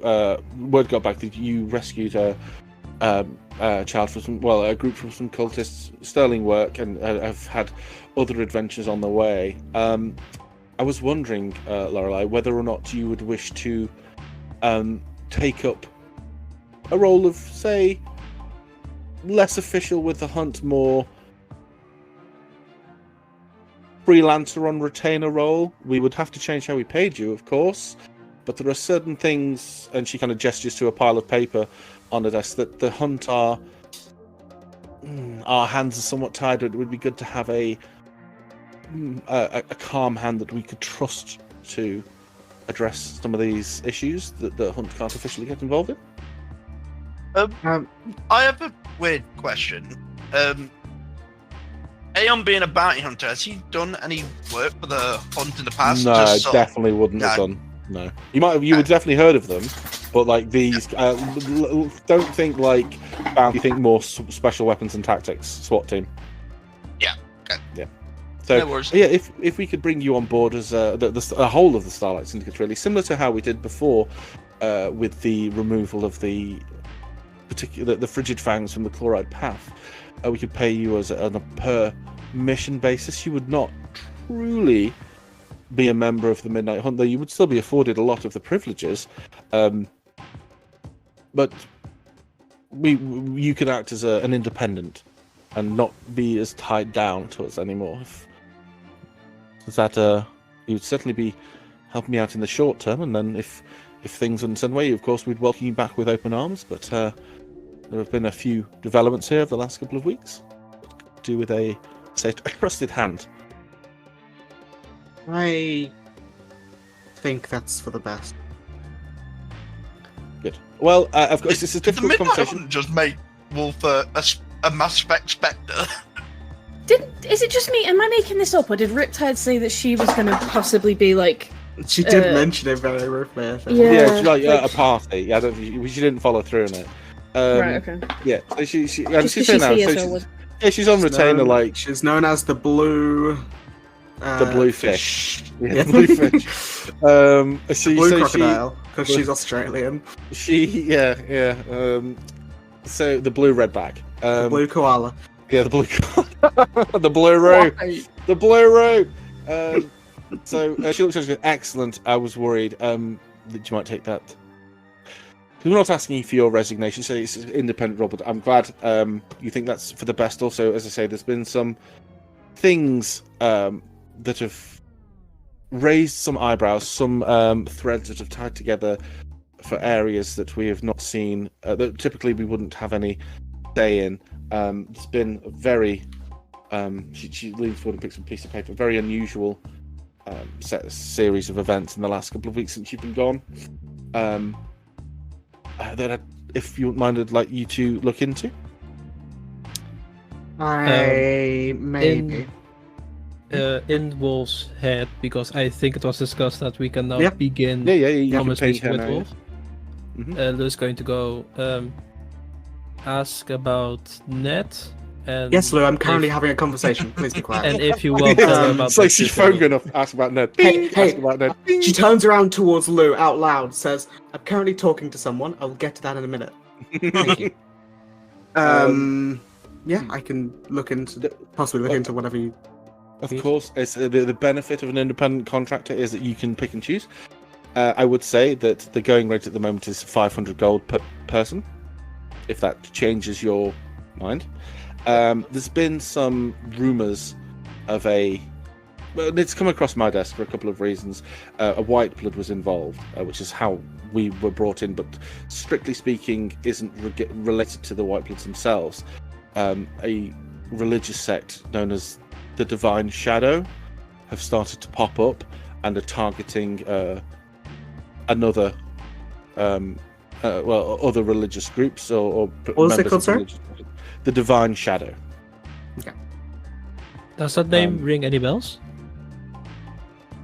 No. Okay. It's they seem to have appeared very recently. Seem to be acting with a fair amount of violence, and very little in the way of mercy. And obviously, we wish to bring that to a close. And since it doesn't directly relate to the White Bloods, it's more that one was involved in it as a member. but as we was subsequently killed as we tried to apprehend them. There's not a lot we can do anymore, but it'd be good if we could bring that to a close. I say there's complaints, and we don't want any more gang warfare. Though that seems to resolve itself very, very quickly. But yes, so that's one thing we've got going on. But just how are things? One other thing. The chloride path, and she pulls out another thing from underneath. They've raised their heads again.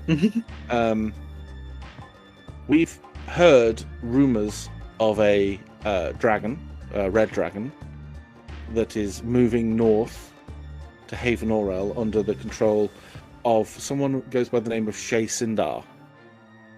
Now, obviously, we don't want a red dragon landing in Havenorel, though we don't know much about the dragon. We don't know how old it is, how powerful it is. We don't think that it's an adult, but there seems to be a very effective pairing between this Shay, this dragon, working together. What's the name, sorry? Shay Sindar. SHAYE-SINDAR. Okay. And they're seem to be heading north. Ideally, we would like them resolved before they reach it. Driving away, or she pauses for a moment. Preferably killed. Red dragons very rarely bring any joy with them, so that's one thing there. Yes. But if you could, this person, this Shay that they're with, if you could bring them back, they have a. I would like to speak to them. I can see. Again, 500 gold if you want it. Yes, I know. Two things. Lou wanted to ask about Ned. Ned. The person we apprehended some time ago who used to be working with the chloride path. Well, she kind of looks a little bit. In fact, can you make anyone can make this insight checks? My passive is 16, but I will also Let make a check. me just 11. Oh. She rolled awfully, didn't she? She rolled awful, yeah. That's With a plus 5 as well. Fucking hell, I think we all know no matter what. So she kind of like squirms a little bit, looks a little bit embarrassed. I have a 21. Yeah. That should account for something. Yeah, she looks really embarrassed for a moment. Azalea, your passive is much higher than that, so you pick up on it as well. Amazing. Just like she doesn't meet your eye for a moment. She says, well, this is during the and her eyes like land on Laffy for about 5 seconds and don't like locks like lasers onto Laffy's eyes. During the attack, we believe Ned was a target. Swan, you have no reason to look at her. It wasn't her. Her eyes like very slowly move onto yours. Which is, I didn't realise. I couldn't look at her. Please accept my sincere apologies. I'm not saying you can't look at her, but we know what you're talking about, and there's no reason to look at her. It wasn't her fault. The smile like grows a little bit. Oh no! Well, the attack that we were so fortunate to survive, we believe Ned was a target. However, we didn't find any evidence of his remains, as we did. Her eyes like dart back to the rest of the party for a moment, and then back to yours, Wolf. Of the rest of the hunt, those who weren't able to survive. Goodall, you may be interested to hear, still not back on his feet. All these weeks later. So why do I feel bad? Hey, I was about to say, Swan, we're trying to help. It not sounds like you're you're trying to make us feel bad for something we didn't do. I'm just trying to give you the relevant information. We don't think that he was killed. We believe he escaped, so I don't know where he is. If you could find him, we'd love. I didn't get a chance to speak to him. That'd be wonderful. Lou is going to rush out of the room. There goes our resident jester. Well, farewell to Lou. I wish I could say that. Apologies. It's when it's obviously we know it wasn't you, my dear. But yes, we Swan, don't know where. Please.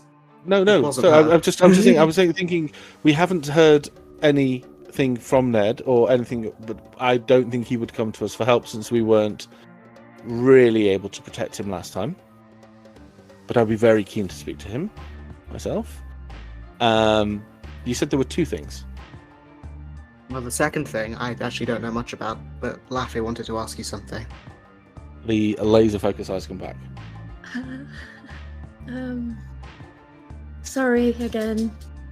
You don't have any reason to apologize. It wasn't your fault. I know, but why do I feel bad? Because she's good at making people feel bad. Okay. It's mainly to do with the chloride path. You remember Rusty? Our little kobold. Did she meet Rusty? Yeah. Yes. Because she wanted to keep him. Yeah. Oh right. Oh yes. The kobold. Well, I just wondered if you had any more information on what they were doing with the Rusty kobolds. Because we don't know an awful lot, and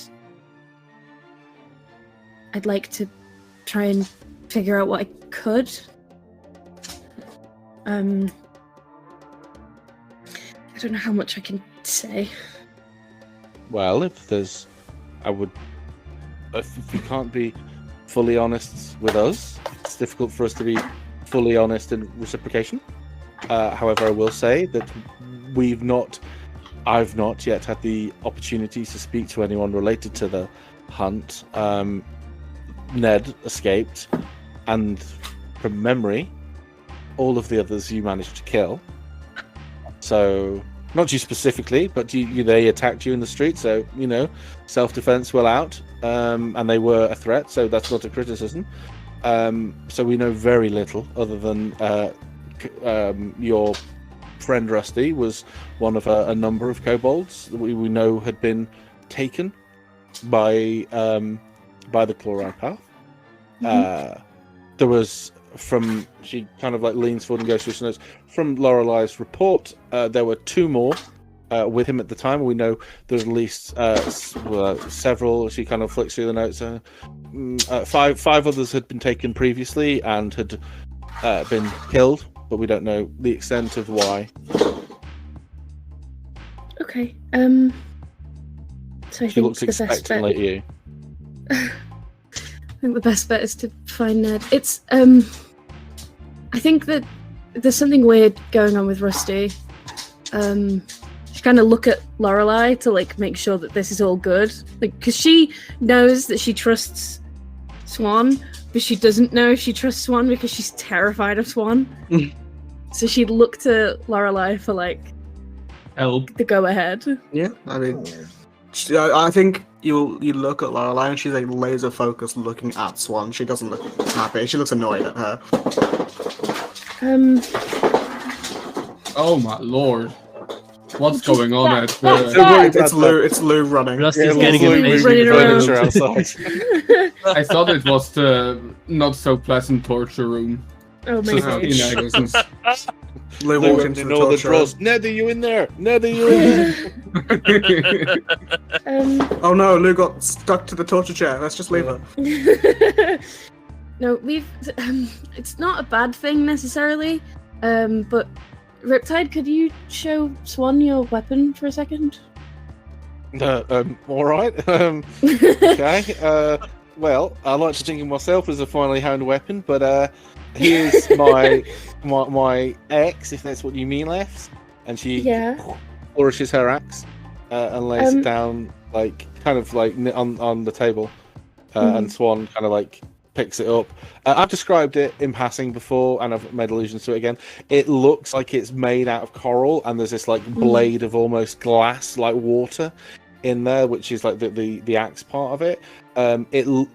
For Swan, she picks it up and she's holding it a little bit awkwardly. She has to keep moving her hands, and when she finds a comfortable place to hold them, they seem too far apart. Sorry, too close together for her to be able to like generate any power with it. So she adjusts it, and she struggles to like get it in a place where she feels that she could wield it very well. And so she kind of like she turns it and examines it a bit, but kind of like she just hands it back to Riptide, and she goes, "Well, I think you'd have more joy with it than I would." Well, essentially, it didn't always. Bless you. It didn't always look like that. And when Rusty touched it, it changed. And then we went on a boat to get back here, and there was this issue where we had to go into these, like, portals. Don't worry about it, it's very confusing. But something happened. Please, Lou, search more quietly! Something happened, oh my god, with the weapon, and it lost that sort of magical property. And then Rusty had a look at it again and managed to fix it. But he's been mentioning things that are just a little bit strange. And I wondered if you knew, because I think he might have some link to Algad, and I don't know anything about that stuff, and that's basically all I know. So that's me being fully open and transparent and honest. Well, I appreciate it. Thank you. Well, the legends. She's trying to remember some stuff she was told years ago. The legends are that the Rust Kobolds are avatars, descendants of the ruling dragon, the king dragon, the kind of the avatistic form of the dragon's will on the plane. They are capable of taking on any of the elements themselves to match and become what they're needed to be in any particular time. The rumours were that they would grow much larger than kobolds, that they would ascend to essentially dragonborn-esque creatures, and as they grew in power. Yeah, that's what's happening, I think. Well, please let me know if the rest of it happens, because the rumours were that they themselves would turn into dragons. Huh? So, like looks at Laura, looks at like everyone. Of the chromatic kind, if that puts your mind at ease, they're not. Sorry, chromatic. Of the metallic kind, hence the rust. Was it a gem dragon? It was not a gem dragon. Never mind. Call back to the joke. Yeah, it definitely wasn't a gem dragon. Wait, wasn't a gem dragon, yeah. As this is a metallic dragons, they would take on the form of the. So Algad is not the not the. If legends are to be believed, isn't the first ruling dragon here. Previously was a golden dragon, whose name escapes me. It's too long ago, thousands of years in the past. And Algad defeated them and took over, and has since slept in his cave, awakening every now and then for. She shrugs, like whatever. To empower his champions, and the Rust Kobolds live as kind of avatars of the ruling dragon's power, and would take on the forms of the dragons they most needed to be at any one time, if you're to believe that. Though the actual Rust Kobolds themselves, very interesting creatures. We do know that they evolve into dragon. Well, evolve is not the right word. That's more of a Pokemon phrase, but they change into Dragonborn as they age, as they grow in power. They grow taller, stronger, faster, and then eventually, if legends to be believed, grow wings, and then eventually become dragons themselves. One to replace those that have been lost. Dragons. I'm not sure how closely you are aware of the intricacies of magic and the avatars of the elemental forces, but. A very old dragon, if one was to be killed, like an adult dragon or even an ancient one was to be killed, it would have ramifications in the physical world. They are here to, as they exist on the world, they affect the actual land and the seas and the air. Their essence extends out of it, and if one of them was to die, it would unbalance the world, and that is presumably the role that Rust kobolds are there to fill. So for wait. Question for you, as me. The dragon that was at the who are you pools, talking about? James. Question for Okay. James. So, yeah, sorry. The dragon that was at the pools, hmm he died, right? He kind of He got snapped. I don't feel so good. Dusted away, yeah. But there was an egg. Oh Yeah. fuck! I have 2 of them. What? We have 2 No. eggs? The eggs you That got was a from separate egg. Miles were- No. Oh, that was next. Sorry, I just remembered I have 2 dragon eggs in the bag. Holder. Okay, so Swan, the one thing I did forget to say is that when Riptide got this weapon, Riptide, do you want to tell the story, or do you want me to tell it because you don't want to RP yourself? I don't mind. I can do both voices. Okay. James, Right. do both voices. It's more funny. You're right, Sugar Tits. I'm very well, thank you. Yourself. Right, so what happened was... Oh, it's the fucking second time I'm telling this today. Right, so what happened was, right, my family cast me out, and because I was always fighting. So that's the vile I'm trouble today. Always getting into scraps, and they were like, Riptide, well, that's what they called me, but like, we've had enough of it. If you're going to adventure, go and adventure kind of thing. So I was like, all right. And I went off and I was swimming at night, and I kind of got myself a little bit lost in the water because there's no like roads and shit. So there were some sharks about, so I was a bit wary. And then I looked up and it was at full moon, and Algad was flying out and he was blocking out the moon, and then he flew off, and the rays of the moon illuminated what was at the time my pike, this bad boy, before Rusty got his grabbies on it. And so I picked it up, bomped a shark on the head, came out and land, and then I found my rage and became the adventurer extraordinaire you see before you. Very interesting, yeah. And how did that make you feel? Well, it made me feel pretty badass, to be You're a honest. therapist now. Yeah, and so like Swan nods, like, interesting. So that's why I think it's linked to Algard. Oh, Because that's... okay. I'm Sorry, I appreciate you being honest. Sorry, perhaps I genuinely don't know. So, myself, yes, I'm from originally from Algad, but I never met Algad. The best place to go to ask about things like that would be to the Algad's mouth, the cave. There are some priests there who. Well, she kind of like rolls her eyes and live and breathe this stuff, or perhaps Ratchinchester, where the royal family are. There'd be a library there. She kind of like she thinks for a moment, and she goes, "But it is interesting if this creature was able to form weapons, more powerful weapons out of other weapons. Perhaps that ability was either being siphoned or stopped."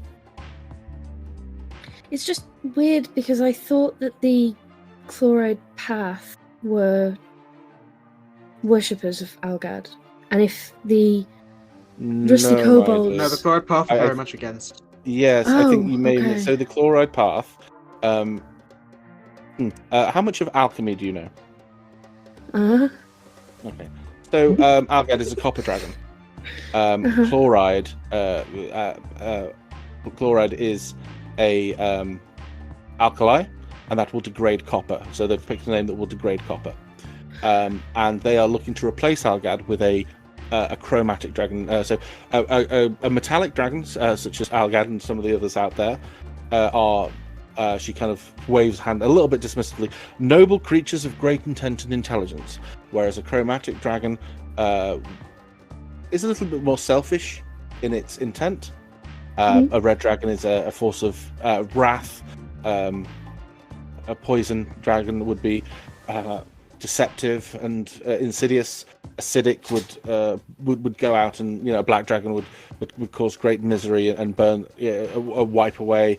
And so the Chloride Path are there to replace Algad with with another ancient dragon, presumably to, I believe, take over Yadradan. That is the plan. So we sit in between the two countries. obviously, the two countries each have their own avatar. We have Algad to the south and Yadra to the north. Yadra is a quintessence, a titan of unbelievable power, but it is power over lightning and thunder. Algad is a copper dragon with power over lightning and thunder. So the two rarely would. I don't think there's ever been any time they've interacted ever. They sit at opposite ends of the continent, and the fight would go nowhere. It would be redundant, and their interests do not intersect. They do not clash against each other, so they ignore each other, as you would with a neighbour you didn't have anything to say to. However, if you were to replace it with, say, an ancient red dragon would swarm over Yadradan, stripping it of all its mineral wealth, attacking Yadra, and the elemental magical fallout of that would be very, very disruptive, which is presumably what the Chloride Path want. I don't really understand why they would wish to do that, but power, presumably. Yeah, if the Risty Kobolds are, like you say, avatars of my god. Algad, thank you. Then that's the most, that's where I was missing out on the context. Well, as I said, the Rust Kobolds, the rumours are there was Bahamut, the Platinum Dragon. There was a shadowed or lesser version, an Iron Dragon, and the Iron Dragon could take on the powers of any of the other metallic dragons out there. And when that dragon fell and was destroyed, their scales began to rust, and the rust scales fell off and became the Rust Kobolds. That's the legend. I don't hold any credence with it, but legends often have a element of fact in there. But yes. So can I put you down for cults or dragons? What's your fancy? Do we need to decide right now? No, I can give you the information, though. We would like you to, if you were capable of doing both. You don't have to. You can take on both. It's just I'm having to divert. That's where everybody is. There's been a lot going on in the last couple of weeks since you've been gone. But yes. Anyway, so Greencrest. Am I right? Yeah. What was did you find it? I know the last time we sent you off for ghosts, it turned out to be nothing of the kind. Well, there was a ghost. Oh. Did I assume it was destroyed? Though she wasn't malevolent. But it was still destroyed. She was dealt with, not destroyed, because that sounds intense. Have you heard about the Lord Kilpatrick? Lord Kilpatrick. The name vaguely familiar. Lord, I will go through all the information that was Is there anything you leave out?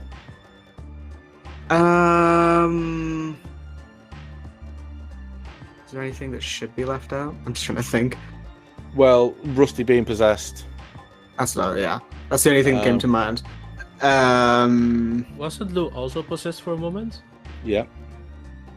She leaves that in. No. I think everything about the possession is left out. She probably just, describes it away with some other fluff. Stealing abilities? No. I'm trying to just figure out what I'm going through my mind if there's anything else left out. I don't think she leaves anything else out. Then does mention the fight with Kilpatrick and everything to do with him that she knows. Quick question to the rest. So obviously, because you're all in there apart from Lou.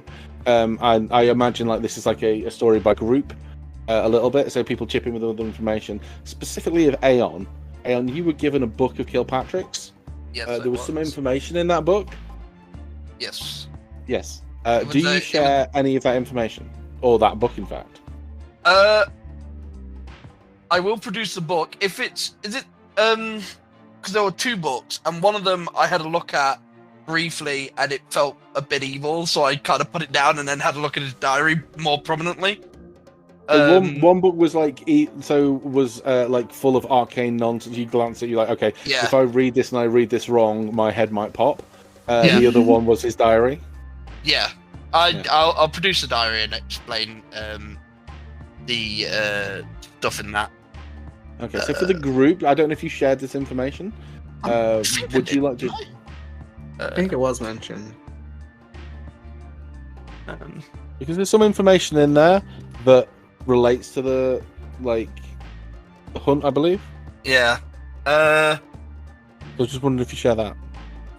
Yeah. Jeez, I don't remember what specifically it was there. That's why I'm asking if you want to share it with the group. Do you have that information, or do you want me to dig it out? I mean, I have the information, but I didn't turn it into abbreviated notes. That's fine. But so it's still like the word soup that you provided me. Kilpatrick's diary, 18 years ago. Lord John Kilpatrick worked with 3 other notable arcane experts. Yeah, because he worked with Werbiddle Skiddle. Oh jeez. Yeah. That guy again. That name. That guy. I'm looking through. Where was it? I think it was this that mentioned his whole plan was to... Other notes include potential threats to his plans. The Midnight Hunt not considered as a threat, as their work is largely out of influence. Yeah. The notes Midnight Hunt not considered a threat, Chloride as his work largely outside of their influence. Fury, the Fury, potentially a real threat, must be prevented. Constructs, potentially a threat. Lich is no longer a threat. But necromancy is a concern. Did you Is that give it it? Yeah. Yeah? I wouldn't be against that. Yeah. Okay. I'll She asks to see the book. if she wants it, I will give her the diary. I have no real need. Probably have copied it for at this point anyway, yeah. Yeah. She looks at it, and you can see her smirk. You just see it as a threat. Well, wait. Sorry, I'm just rereading this because I've not read this since it happened. Yeah. I'm reading it with fresh eyes. Lord John Kilpatrick works with 3 other notable arcane experts. Werbiddle Skiddle. Yeah. We know. Olivia Hill. Yeah, Olivia Hill is the wizard that Lou knows. I assume, because her name's Olivia, and we know she's divination. You did. You told us about the whiteboard. Yeah. The blackboard. Yeah. The Well, we didn't meet her, but we saw her blackboard, so we do know of her. And I also mentioned talked about her in when I confessed. And I think it was mentioned a few times that you got a ring. I think you mentioned that you got a ring from a wizard. And then you gave it away to Ned. And then Yeah, Malloy, we that. also know the name of, because we know he's an artificer. He was mentioned ages ago. In session 4 or something. How the fuck do you remember what session that name? I guessed one. session 4, but I know it was in. It would be Vale. between session 3 and 6. Yeah, definitely be around then. I know it was really early because it was in the Lupin Vale. It was in the Wolf Town, the first one, and it was. Oh, can I remember the name of the artificer? I really want to try and remember off the top of my head, but I'm not going to. It was the woman who was really mean to her niece. I have it in my notes. Is it Malloy? No. It was a woman. Shut up! Fuck you! I hate you. Why? I have one thing. No, she was the potion shop, wasn't she? Yeah, and Was she it mentioned her? Malloy. It was. Yeah. Okay. Yeah, she tried. And I would have found it because I have it written down. But okay, So so I it was hate to you. Vonyx Tonics. That's the name of the shop. So she kind of mentions it, and she goes, "Well, Malloy is still off grid. We are growing increasingly concerned. That's another thing we can actually. It's not as pressing as the other things. Apparently, it's been a few years since I've spoken to him, but he was always a tiresome besom.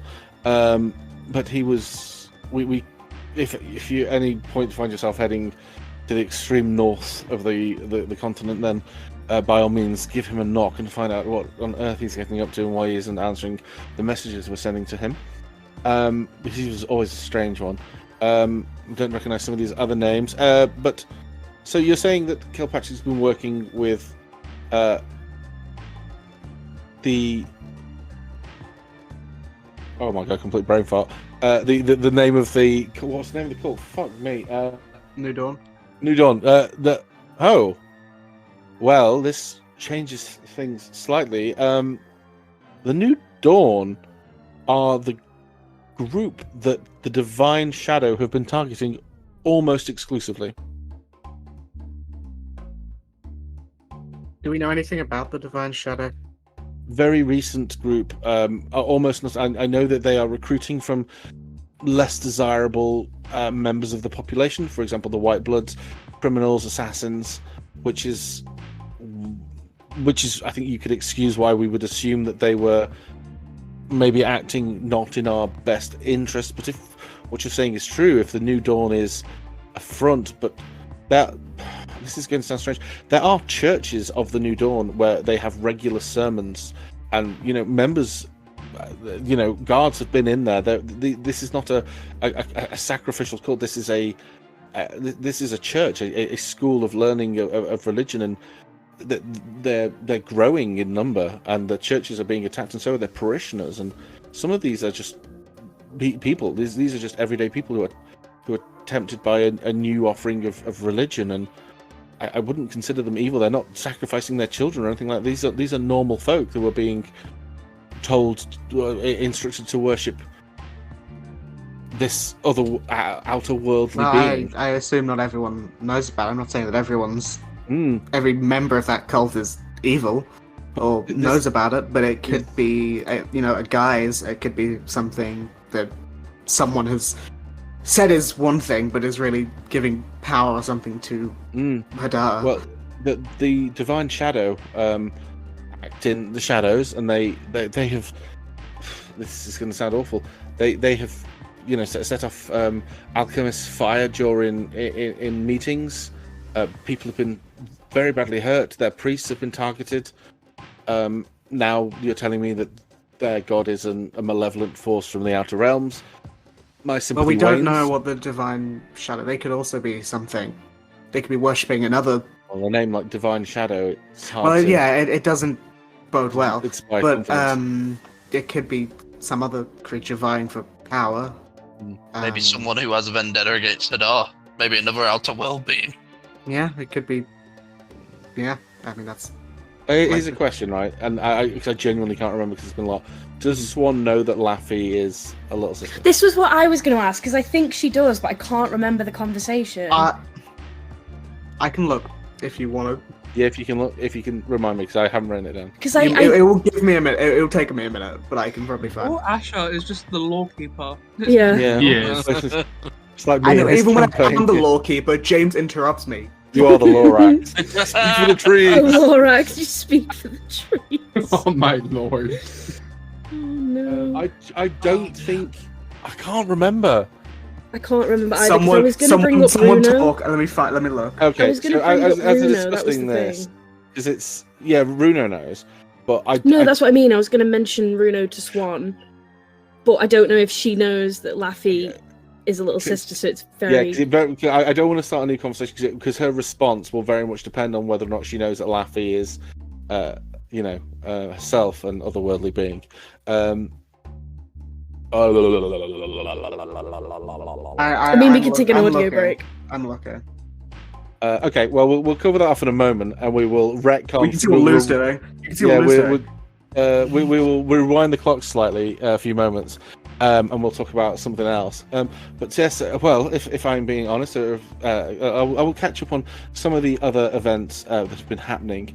There was, well, you've been off to the east, so you inferred there was a small earthquake to the west. Nothing too severe to the southwest. Was it the northwest? No, sorry, to the northeast. Sorry.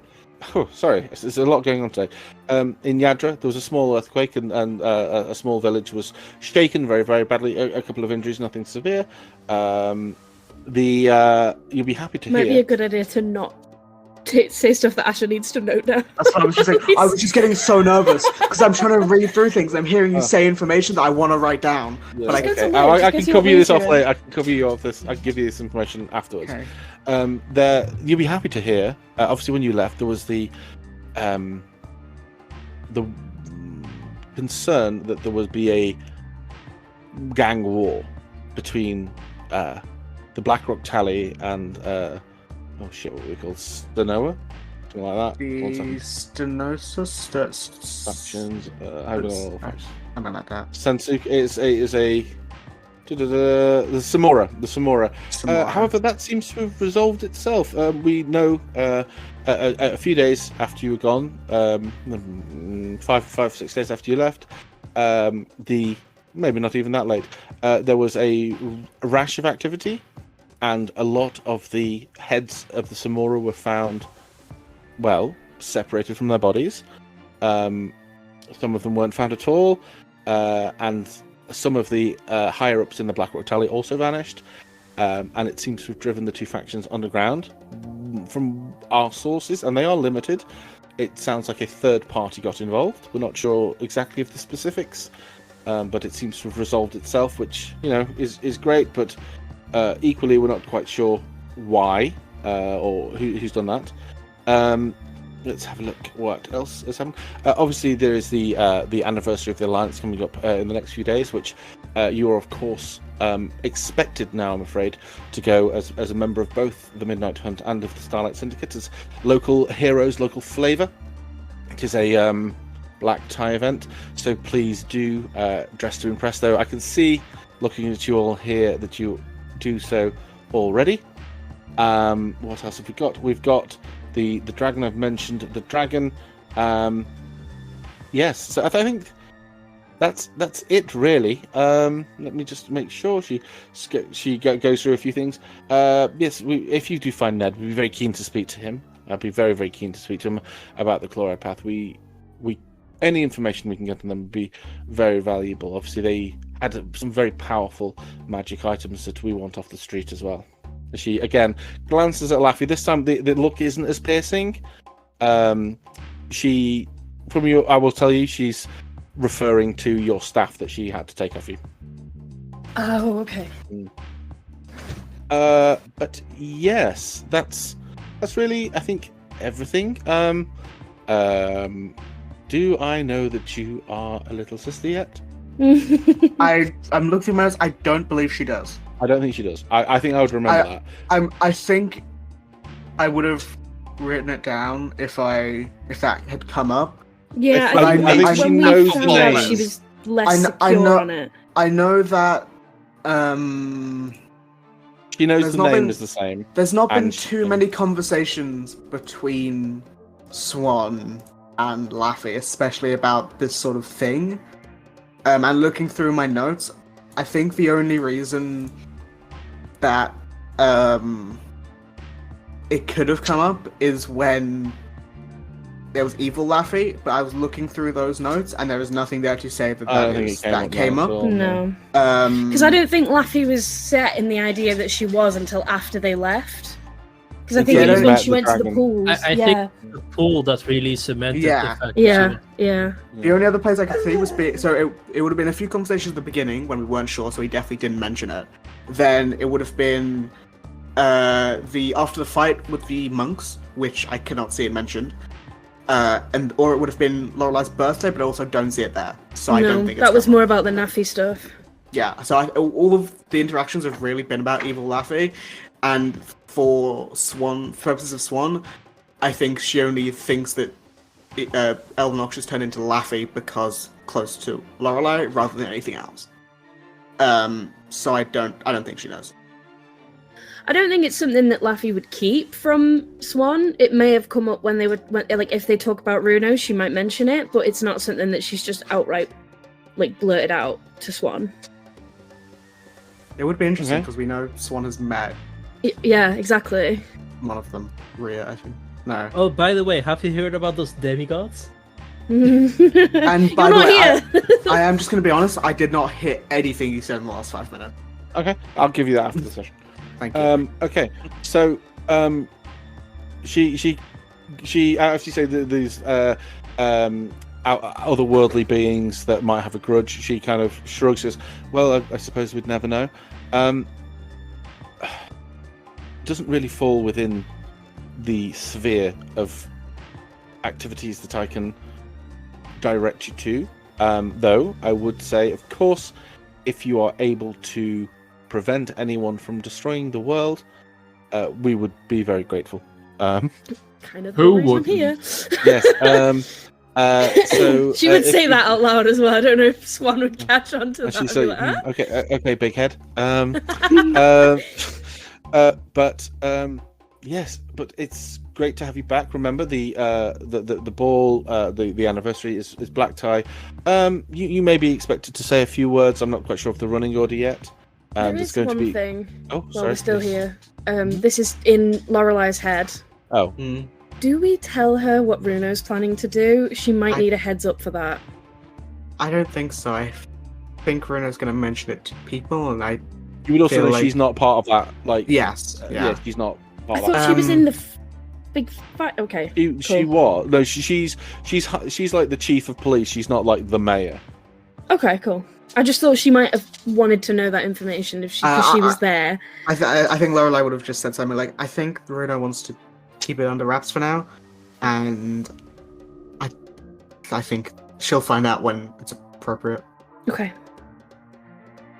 Okay. Is there anything else you'd like to say to Swan, or shall we leave? I would do her something there? as everyone else is leaving, as people are leaving, but that's unless no one has anything else to say. I'm done. I'm just scared Rusty's going to turn into an actual dragon. Rawr. Also, Well, dragons are Kind of smart. great. Don't you love dragons? No, Are you if saying he- Rusty's not smart? No, I meant like it's not like becomes a mindless. Oh yeah. I mean, okay. if Rusty became a dragon, he is metallic, and usually he would be a- No, Metallic it would be very cool for Rusty to be a dragon. Don't get me wrong. It would just be I can't take him round everywhere with me because you can't. Well, Why walk that's not? around not with A lot of true. dragons- Because dragons can shapeshift. A lot of shapeshift, dragons can yeah. shapeshift, especially. Yeah, and Yeah, you- for like days on end. I Yeah, think. you can like fly. You can just. He would be like happy to have you. I'm gonna be like run his Khaleesi. life. Yeah. Mother of dragons. Yes, yes. I'm so excited. Okay. You don't have I to mean, write if it hair for happens, it might not happen. And but, once you know. we get high enough, you could probably polymorph him into something. Yeah, True that's Oh polymorph. my true. god, you into could a dragon, shape yeah. change him into Oh my god, I'm so excited and nervous and Okay. When do Is we this what it level up? feels like to be a mother? As you finish your conversation, she stands up and she goes over as well. Again, thank you for your sterling work in the Green Crest and beyond. And I hear the families were overwhelmingly grateful. In fact, they are. I believe they were in the city. I'm not sure if they're still here. They may well have moved on. Traders. They may well have moved on. But I'm sure if they turn up, they will be over the moon to see you. I just have to make sure that the DM has written their names down. So he's. I only will have them remembers at the some daughter. point. I'll have them at some Parent, point. as one I remembered. And so she goes up and she shakes everyone's hand, starting with Aeon, like alphabetically. Thank you for your Jesus. thank you for your work, Azalea. Thank you. As one got to Laffy, I think Laffy would like kind of like to one side, just be like, I know it's probably not a good idea, and say no if you think it's a really stupid idea, but I know that one of the Midnight Hunt was really hurt, and I'm kind of good with healing and stuff. I know if it's me, it probably wouldn't be a good idea because I don't want to frighten him. I say frightened. She kind of like sniggers. No. Goodall would never admit to being frightened. I will ask. I just want to do what I can to help. Has, I know I has- didn't have anything to do with it. No, but, no, I know. you know. Apologies. But has she kind of glances at Lorelei? Has Lorelei told you about her brimming friendship with Goodall? No. No, I didn't think so. He's a. Let's just say, if he wasn't good at his job, we wouldn't have him around. But he is very good at his job.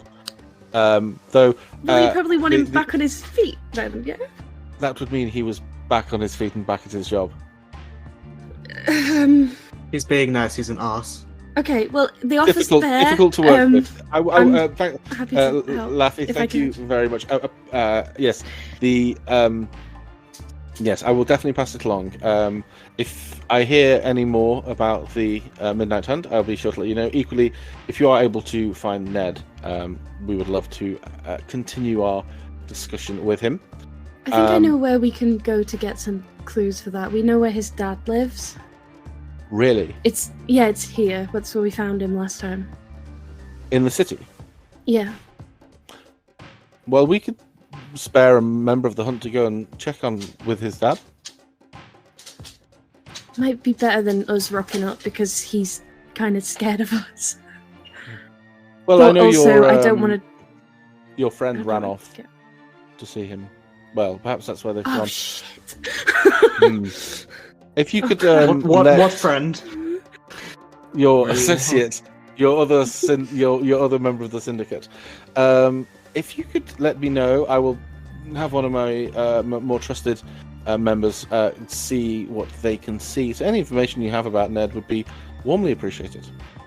I mean, I know it's a long shot, but if I personally can like wild shape and sneak in with them, just in case things go a little bit wrong.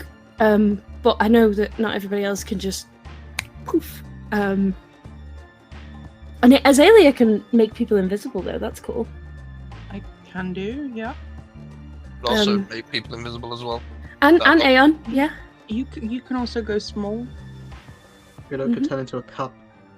We could all come along if you, you know, just in case, because Ned's quite slippery. Like physically? I don't know. I never touched him. I would use oily or greasy personally. Spiritually oily. Leather oily chaps. I just punched myself with a mouth cuffing too hard. Thank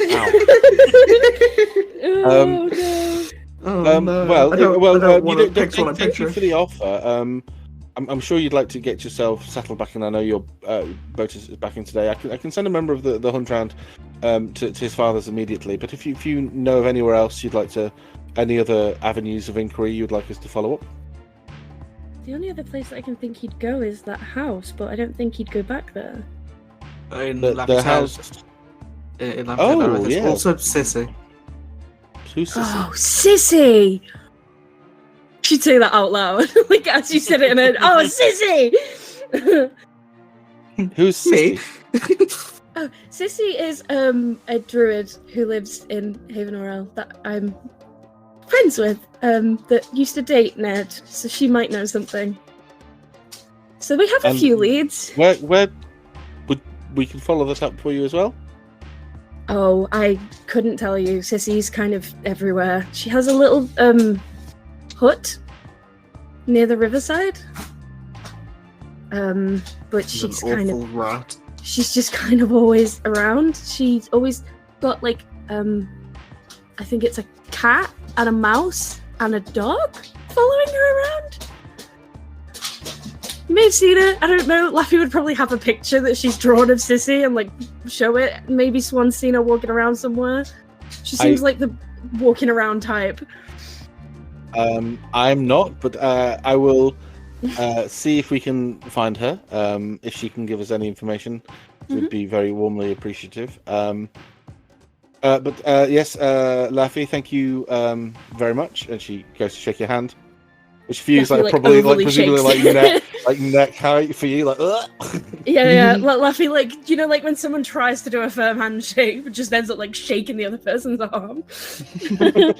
Like from like dead fishes, it slap. Yeah. It's a professional business handshake. You know, like 2 pumps to the squirt and you're gone. Come on. Next, it would be So you come to Lorelei last. Lorelei last. Riptide, Lorelei last. She would shake Riptide's hand. And from there, I'm not sure if the others died. Let me just see. No, right here. Oh, okay, so it's with the music. I'm just very conscious of it. Laura, she would come to Lorelei last. Jesus, and do like a arm on the shoulder and handshake. And again, I'm afraid you may have to eventually, temporarily, give up the name Srulimov, but I don't really want it anymore. Well, Lorelei suits you. Which is good. Yes, if it didn't, it'd be a little bit awkward. You don't look like a Priscilla.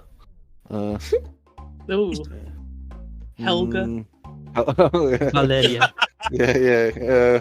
I heard a very unusual name recently, gonorrhea, and didn't her sister chlamydia.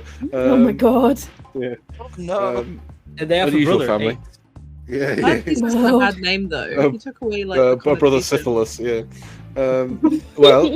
But anyway, that doesn't strike me at all. But yes, if you just you don't have to tell me which of the she air quotes missions attract you. Just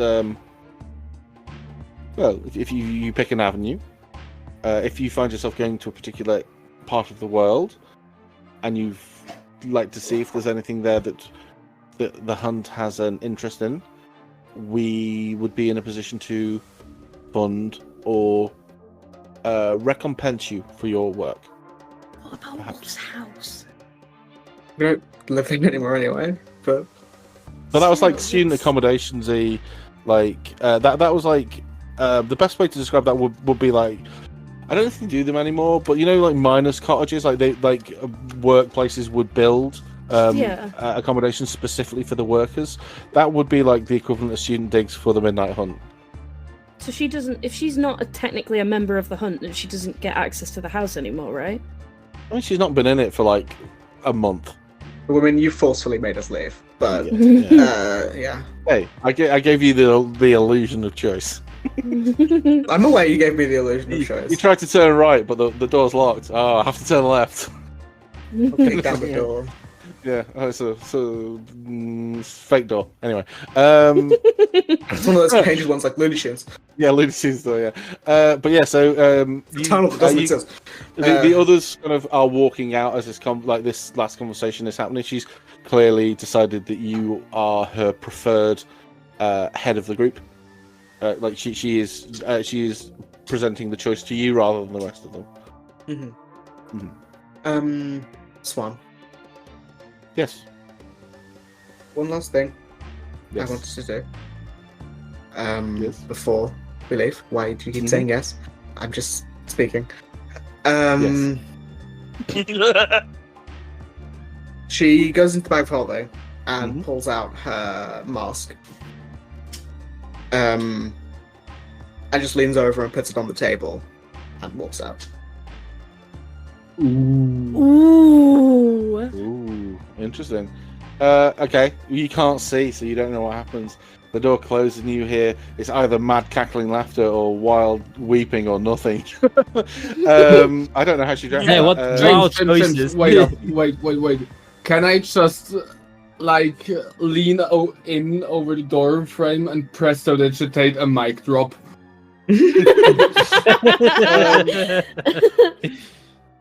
Yeah, I mean, okay, interesting. Do you cast this? And I mean, for the rest of you, like you've walked out the door. Yeah, we you don't see know that Wolf happened. leave it, and there. You cast an eye in. You would see. I think you would see. 1 second. Is that rolled? Yeah. Okay. Oh, double nat 20. Oh, double 20s. Very difficult to get a read on her emotions. It isn't anger. She's not angry. She's just disappointed. No. I feel like she'd be proud. I think It's surprised. hard. There's definitely a couple of emotions going across her face. Not anger, and not joy. It's like I don't think anyone's passive can reach that. If you want to make an active check, I can try. You have your With thing the for reading insight? people's emotions. Yeah. Oh yeah. So insight, and then Yeah, it's I a think plus. Hang on, what is it? Extra 12. Come on, big Probably money. could get this up. Yeah. Oof. 17, 16, and 10. Let's see. Ooh. No, it's very hard. Can I use like... my advantage to roll Yeah, that? you can, yeah. You can roll again, yeah. There you go, just. But no, your advantage would be on the d20. Yeah, be the D20. Oh, okay. Hold on, so it's a 2. Oh, I mean, technically it would be the whole roll if you want to re-roll the whole thing. Oh, there you go. Oh, you go. nice. Okay. So you look round and you see this flurry of emotions pass on her face. She's a little bit. There's an element of pride, Mm-hmm. but I think how it was done is she's lost something. Like she had a special relationship Bond, there. Well, she thought she did, and how it happened is not the passing of the torch. If she envisioned it happening, isn't how it happened, and she's wondering. She's maybe reviewing some of the dialogue options she's chosen. Yeah, Okay. looking for a quick save point to see if she can get Shadowheart's approval. If that makes sense. Yes. and Weirdly enough, so- yes. Yeah. So yeah, she looks a little bit like so a little bit of pride, a little bit sad. No, I won't say shell shocked. There is definitely disappointment in there, but I don't think it's disappointing that Lorelei's done it. It's just like how it's happened. Like if she could have chosen this moment for someone to break out, it wouldn't have been like a fucking random Wednesday morning. You know, like there was no pomp, there was no circumstance, there was no thank yous, there was no I'm so proud of yous. It was the ending of a random conversation that included talking about dragons and cults and all this weird shit. It's it's not. It's like a big moment that should have been a big, bigger. Like it's like a damp squib. Yeah, it's like a wet squib. Yeah, and so there's that there. There's some other stuff going in there, like she's reviewing conversations. She could have anticipated this, and there's definitely like an element of, can I reopen that door? Like is this? Will I be able to get to take a mask up again? You see all that whip past her face in a few moments. A few moments later. Moments later. Let us cut to our erstwhile rogue, who is dashing ass across the city. Lou, marble cut, dressed as a vampire. Oh fuck, that's a good point. I forgot you were dressed as a vampire. I completely forgot. So I mean, hang on, let me just see what Spawn's insight is. I don't have fake teeth in. I just want to clarify. Yeah, I mean, her How is passive it a insight. vampire over a goth? It was maybe just if anything, I'm goth it was or just emo. the red contacts, black hair. Felt very vampiric. Yes, a world of 1,000 different races, and know it's what the I red mean. eye contacts which are weird. You know what I mean? She would have been able eventually to see through it. Like it would have taken her like a hot second. Like she would have had she would have looked at you and be like, "Oh, it's another new person," and that would have cottoned in who it was. Like she would have been able to see through it. She has a plus 11 to insight. I don't know why. So she would eventually be able to see through it. And realise who it was. But you say you're running across the city, cape billowing behind you, lace of your dress almost tearing off the speeds. Is she running from a wedding now? What? And your candle is almost blown out. That's how fast you're running.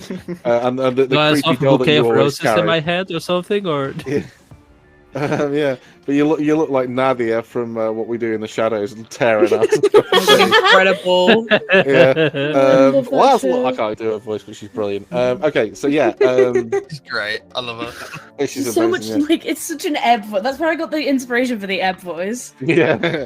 Fully. But yeah, so what is it you're doing? Because you just ran out, so I have no. Let's be honest, you could be fucking doing it. You're writing another letter. You could be. God knows. It's put me out of my misery. well, in that case, I'm going to find a tree and no, just kidding. No.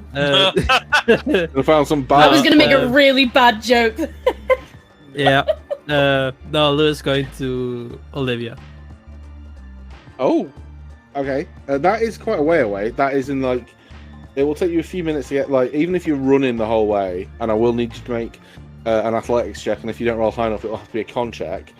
You would take you at least 15 minutes to get there. I think she would run about like a quarter of the way until she's like a good distance away from the Midnight Hunt and just begin to walk. Mm-hmm. Okay. Can you roll an athletics check, please? Yes. I really want. I love the mental image of Lou dressed up like in fancy costume as a vampire, sprinting like crazy through the streets, Holy and like random fucking ass. villagers just being like, "Huh? What? What? Yeah. Okay. So you get about 30. You run quick. You sprint like, let's say, I don't know, how far can the average person run? I am not an average person. I do not run. Well, I don't think we count if as I need to people. run for a bus, I'm going to be late, and if I need to run from a predator, I'm getting eaten. So, like, yeah. If I'm holding ass, I can move 90 feet in a turn.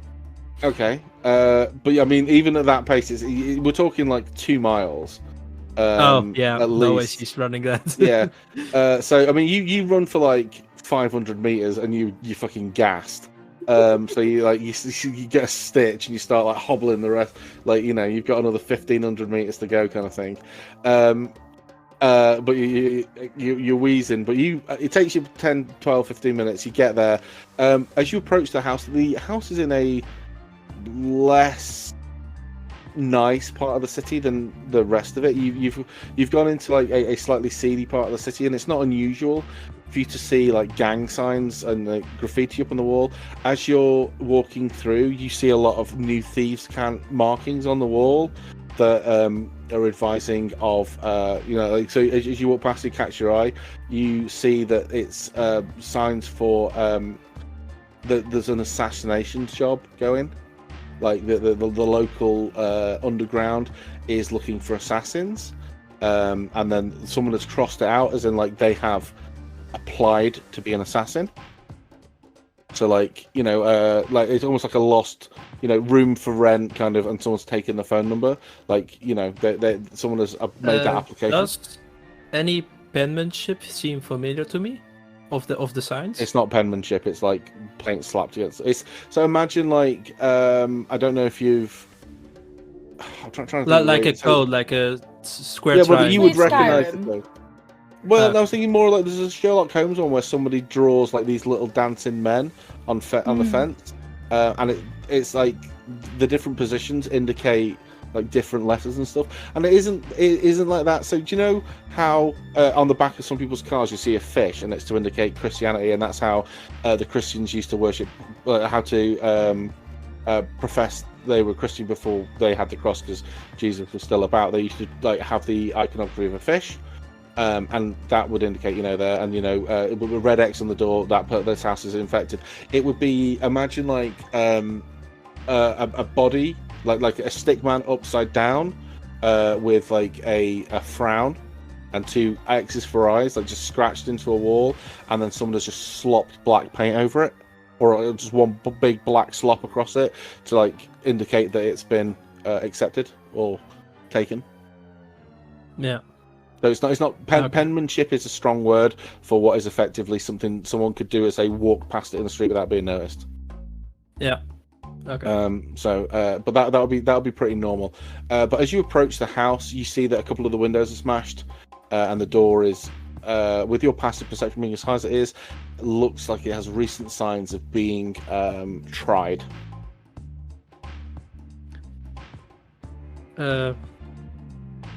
Okay, I'm just going to approach, keeping an eye out for if anyone is nearby the house that might look, you know, interested in it. Can you make a just going perception to- check, please? Yes.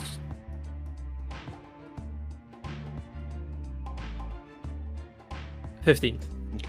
Bear with me 1 moment.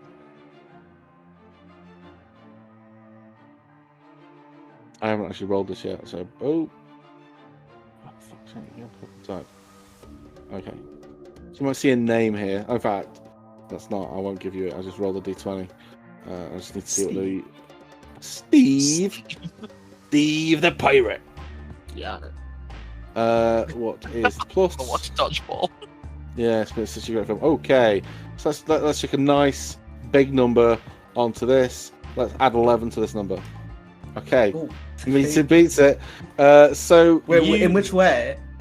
Yeah, that's about that. It's Lou's way. So as you are looking round, you do see there in like across the street there is a silhouette of a figure. You can't tell anything from like, other than the silhouette. You see like the edge of the hood is completely blacked out, apart from like, the little pale tip of a nose that's sticking out. If you were Protect to your bowels.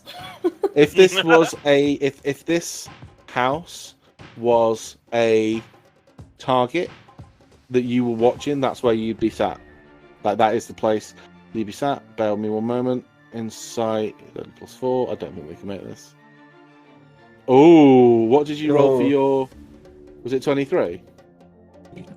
For your what? disguise kit? 21. 21, yes. Yeah. I think it was. After a second, because it's +4 to that, that figure turns slightly, and then it vanishes. When it turned, did I see any more facial features or the like, or You just? saw fucking nothing. Okay, well that doesn't do well for my paranoia. I'm just going to knock on the door. Okay. As you knock on the door swings open under the pressure of your knock.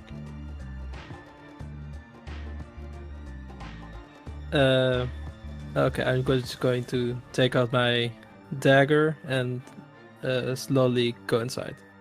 Mhm. Like looking around for any traps, any people that might be waiting there, or how the Okay, place looks you in make- general. An investigation check to look for traps. Yes.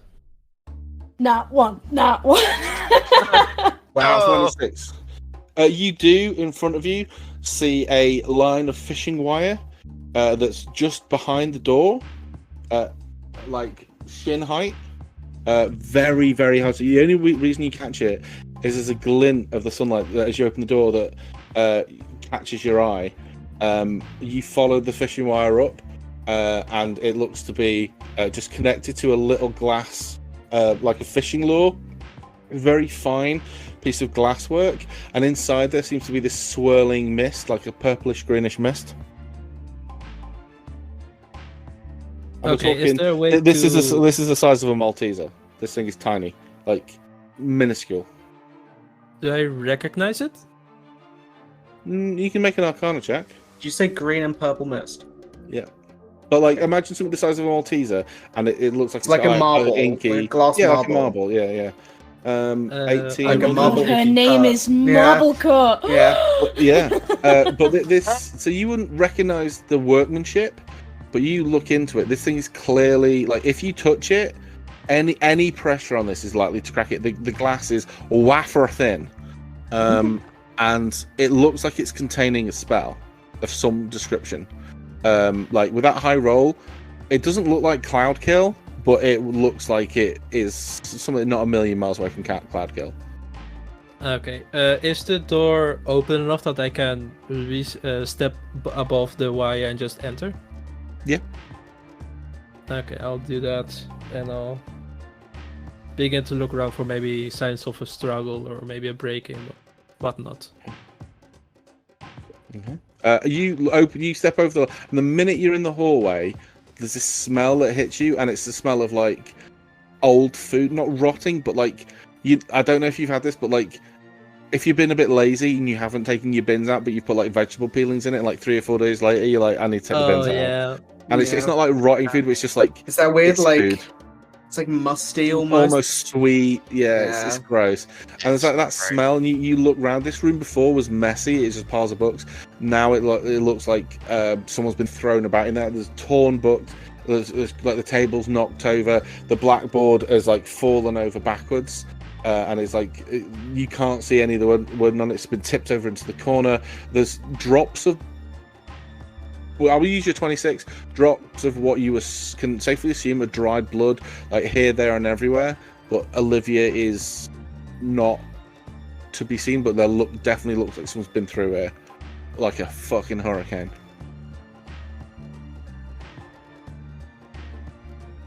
This is only one room or the entire house? That. So the house isn't massive. Imagine it's like a 5-room bungalow. So there's like a dining room that you were in before when you've had a cup of tea with like all of her divination books in there. There's a kitchen area, presumably a toilet, a bedroom, and maybe one and like the hallway you came in. It's not a big house. Lou is going to seeing dried blood. Lou is going to become a little bit more frantic in her search. She's going to like not quite run, but like speed walk, like clearly anxiety beginning to build up. Okay. Is there anything else you're doing? I'm just going to look through the entire house, maybe search for any like, you know how gangs sometimes mark a property that they hit, like this is what happens when you mess with us type of deal. You don't see anything like that with your that high investigation. Okay. You don't see anything like that. I mean, like from what you see, there doesn't appear to be a lot missing. Like, obviously, you didn't count the books you were in there for. It looks like there's not maybe quite as many, but obviously you don't know what was in here beforehand. A lot of the fine china. So the first time you came here, there was like you had like nice cups of tea and cake and stuff. That's all been destroyed. Like a lot of the wizardly like bangles and stuff on the walls have been ripped down and thrown to the floor. Some have clearly been stomped on. Yeah, it's a real mess in here. Real mess. Do I find the blackboard? You do, yeah. Has it changed since I was here last time? No. But also, so it's in the corner. You can't see. Well, you can see the physical object, but it's been like flipped over and dumped in the corner. I'll try to flip it back to its original position. Okay. So as you go over there to look at it, it's quite heavy. You start yanking it up. There's like the creaking sounds. You've got to be a little bit careful to not break it. Can you make me a athletics check, please, to flip this thing back up? Yeah. Natural 1. Oof. So you really struggle. You really struggle. You grunt in and so this maybe caught on something. And as you like go around to try again, you hear from behind you, "Oh, you'll have to dress better than that, sister, to get past me." And you feel a dart in your back, 25 to hit, for that's quite a lot. 18, 13, 21, 31 damage. Plus. Oh. I can't use my reaction to half 37 this, damage. You should be able to, right? Pardon? Fucking uncanny dodge. No, it's a surprise attack. Okay, I wasn't sure. Yeah. And can you make a wisdom saving throw, please? Yeah. Shit. This is why you don't go off on your 14. own. So as the bolt jabs into your shoulder, you feel consciousness slip from your eyes. And let me just see. Okay, how many hit points do you have left? After the 37, how many hit points do you have left? 22. Oh my god. You exactly 22 hit points? Yes, I am exactly. That's insane. That's the number I just rolled. As you feel consciousness slip and you fall prey to the spell sleep. Oh. That's an insane coincidence. Oh my so god! lucky. Jesus That's crazy. Christ. And we'll leave it there for tonight.